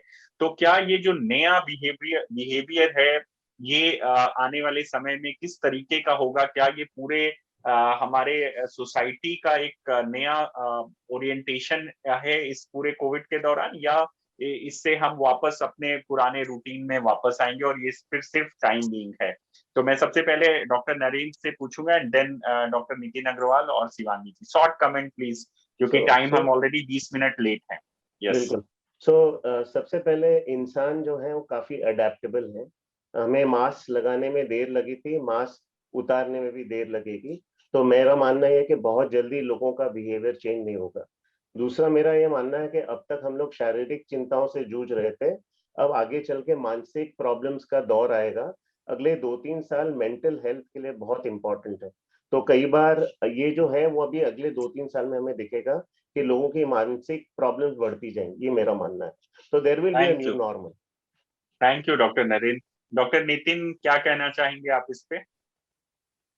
देखिए, बहुत सारी चीजें तो न्यू नॉर्मल में जाएंगी, बट प्रैक्टिकली स्पीकिंग कब तक लोग इस तरह से बंधन में या हर वक्त मास्क लगा के घूम पाएंगे पूरी दुनिया में, या ट्रैवल रिस्ट्रिक्शंस के साथ घूम पाएंगे, कंट्रोल के साथ घूम पाएंगे या काम कर पाएंगे, मुझे लगता है कि वो शायद नॉर्मल होगा। मुझे लगता है कि बहुत लंबा नहीं चलेगा, बट आंसर इसका यही है कि कोविड ने हमारे को झकझोरा है एक तरह से कि हम अपनी हेल्थ पर ध्यान दें। हेल्थ में हमारी स्टेट ऑफ माइंड और हमारी इम्यूनिटी दोनों ही शामिल हैं, और आपका ये टॉपिक उससे और रेलेवेंट बन जाता है कि आई थिंक अगर हम अपने इम्यून सिस्टम को कंटिन्यूअसली स्ट्रेंथन कर पाए, मजबूत रख पाए, और अपनी state of mind body coordination को मैनेज कर पाए, तो हम सब कुछ होते हुए भी हम एक नॉर्मल लाइफ जी लेंगे और शायद ये वायरस भी एक समय के बाद एक नॉर्मल फ्लू की तरह बनकर रह जाएगा और उसके बाद हम एक अपनी जैसे कहते हैं ना नॉर्मल लाइफ में वापस जा पाएंगे। ऐसा मेरा मानना है। बाकी प्रॉब्लम समस्या चलती रहेंगी, वो तो सब एक्सपर्ट्स उससे जूझेंगे ही जिंदगी में। Yes, very true doctor Nitin. Doctor Shivangi, आप जल्दी से प्लीज 30 सेकंड में कमेंट्स दीजिए। हाँ, नॉर्मल तो हो जाएंगे हम सब। बिहेवियर जैसे ही लॉकडाउन खुलता है, everybody behaves as if COVID है नहीं, तो आदतें छूटने में टाइम नहीं लगेगा। बट आई वांट कि ये इससे जो हमने सीखा है ना, वो लोग ना भूले। अपनी हेल्थ को सीरियसली ले। अगर कोविड चला भी जाता है, there is a chance of some different virus again, तो आप प्रिवेंशन पे ज्यादा ध्यान दीजिए, अपनी हेल्थ को सीरियसली लीजिए। मेंटल हेल्थ के लिए जो आप कर सकते हैं वो करना जरूरी है। Thank you doctor Shivangi. अब मैं डॉक्टर दीक्षा को इनवाइट करना चाहूंगा। डॉक्टर दीक्षा ने, जैसे मैंने बताया कि उन्होंने बहुत अच्छे पोस्टर्स बनाए हैं आज के टॉपिक से रिलेटेड, तो डॉक्टर दीक्षा प्लीज आप उसे डिस्प्ले भी करिए और शॉर्टली उसको एक उस पे जो कमेंट्स है उसको एक्सप्लेन भी करिए please, doctor Diksha. Thank you, sir. Good morning, everyone. I am Dr. Diksha, and today I'll talk about managing stress associated with COVID and discuss some of the daily measures that you can take during COVID recommended by Ministry of Ayurveda. So COVID के time पे हमारे काम से लेके रोजमर्रा की जिंदगी तक हर जगह पे स्ट्रेस बहुत बढ़ गया है, इसलिए जानना जरूरी है how to deal with it. Firstly during the second wave एक इंफॉर्मेशन का ओवरलोड आ गया है जिससे लोगों की एंजाइटी बहुत बढ़ रही है, इसलिए इट्स इम्पोर्टेंट कि आप इंफॉर्मेशन अपनी ट्रस्टवर्दी सोर्सेज से ही लें, जैसे कि ministry of health, ministry of information या WHO, और उस इंफॉर्मेशन पर आप भरोसा रखें। कहीं और से जो जानकारी आ रही है उस पर ध्यान ना दें। किसी भी स्ट्रेस से डील करने के लिए जरूरी है that you acknowledge it.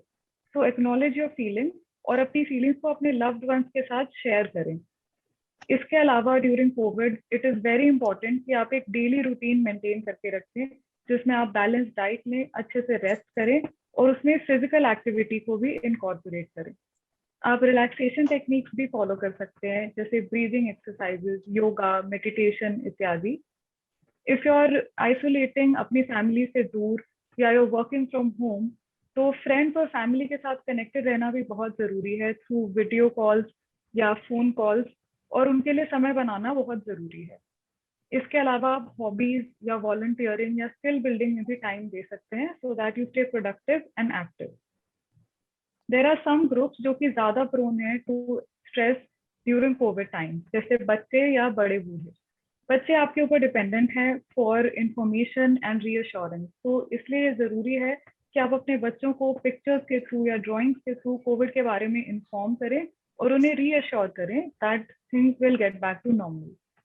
Since they are not able to go to school और वो अपने दोस्तों के साथ नहीं खेल पा रहे हैं, इससे बच्चों की वेलबींग के लिए ज़रूरी है कि उनके दोस्तों से उनको कॉन्टैक्ट में रखें थ्रू वीडियो कॉल्स। आप इंडोर एक्टिविटीज़ में और इंडोर गेम्स में उनके साथ इंगेज कर सकते हैं और घर पे एक लर्निंग का और सीखने का रूटीन बना के रखें so that they stay active.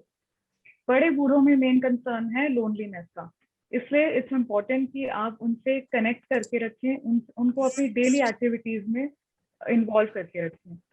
उनके लिए भी डेली रूटीन बहुत ज़रूरी है, इसलिए हेल्दी खाना, टाइम पे सोना, टाइम पे उठना, एक्सरसाइज करना और कुछ रिक्रिएशनल एक्टिविटीज़ करना जैसे कैरम खेलना, बच्चों के साथ खेलना, स्विमिंग करना, ये सब बहुत ज़रूरी है।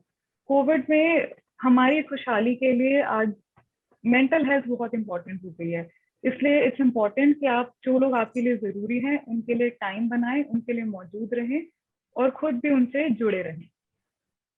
इसके अलावा कुछ जनरल एंड फिजिकल मेजर्स जो कि आप फॉलो कर सकते हैं in day to day life during COVID according to ministry of Ayurveda. First of all, wearing a mask and social distancing are very important, and following hand hygiene, respiratory hygiene. Other than that, you can do moderate physical exercise every day, और रात में 6 से 8 घंटे की नींद लेना जरूरी है so that you stay active and rejuvenated. खाने में फ्रेश, वार्म और बैलेंस डाइट इम्पॉर्टेंट है, और तुलसी, धनिया, हल्दी, इस तरह की स्पाइसेस खाने में यूज करना रिकमेंडेड है। आप अजवाइन या पुदीना डाल के गर्म पानी की भाप ले सकते हैं और गर्म पानी में आप हल्दी, नमक डाल के गार्गल भी कर सकते हैं। But the most important thing is to prioritize your mental and physical well-being and to take care of it and seek help from your loved ones or your doctors as and when needed. Stay home, stay safe. Thank you, sir. Doctor Diksha, thank you so much. आपने बहुत ही अच्छे informative posters लोगों के सामने रखे हैं और ये पोस्टर हमारी वेबसाइट पे, हमारे सोशल मीडिया हैंडल्स पे लाइक फेसबुक एंड इंस्टाग्राम सभी जगह अवेलेबल है। कोविड से रिलेटेड एक हम लोगों ने डॉक्टर सुभाष हीरा की हेल्प से एक माइक्रो साइट्स भी डेवलप की है जिस पर कोविड रिलेटेड बहुत सारी रिपोजिटरी है, बहुत यूजफुल इंफॉर्मेशन हैं। मैं आप सभी से रिक्वेस्ट करूंगा कि आप लोग जो भी अपने कोविड रिलेटेड इंफॉर्मेशन आप जानना चाहते हैं, आप हमारी वेबसाइट पे आइए, उस रिपोजिटरी को यूज करिए, पढ़िए। वहां पर बहुत सारी सामग्री है और आज के ये डिस्कशन और इससे पहले के 3 सत्र भी वहां पर उनकी रिकॉर्डिंग भी है जहां आप सुन सकते हैं और वापस से अगर आपको कोई डाउट हो तो उसे क्लियर कर सकते हैं। अब मैं हमारी कलीग श्रुति शर्मा को इनवाइट करना चाहूंगा वोट ऑफ थैंक्स के लिए। Shruti, over to you. Thank you, sir. Good evening, everyone. It's my pleasure to present the vote of thanks. The insightful information shared by the speakers today, particularly on various aspects of mental health, Ayurveda and psychiatry, will definitely help each one of us to manage stress and mental health in such times. I'm sure the information has reached out to the people who are in need and have addressed their queries and issues related to such topics. So with this now, on behalf of ISRN, I would like to extend my deep regards to our panelist, Mr. Narendra Kinger, clinical psychologist, counselor and psychotherapist, Reliance Hospital. Thank you, sir, for sharing valuable information on mental health and COVID-19, particularly on anxiety and depression and various coping mechanisms that you have shared with us. Dr. Shivangi Pawar, MD, homeopath, psychotherapist. Thank you, ma'am, for sharing insights on insomnia, long COVID, and various exercises that we can do at home to manage our stress level. Next, I would like to thank Dr. Nitin Agrawal, MD, Bliss Ayurveda and Ayurveda practitioner. Thank you, sir, for your detailed insights on Ayurveda, homeopathy, and its benefits. I would also like to thank Professor S.L. Kumar, Professor in Pharmaceutics, Registrar, Central University of Jharkhand, Ranchi. Thank you, sir, for enlightening us on COVID-19 stress management among students and various age groups. A special thanks to Dr. Subhash Hira, MD, MPH, Professor of Global Health, University of Washington, for moderating this series. We are very grateful for your valuable support to this series, sir.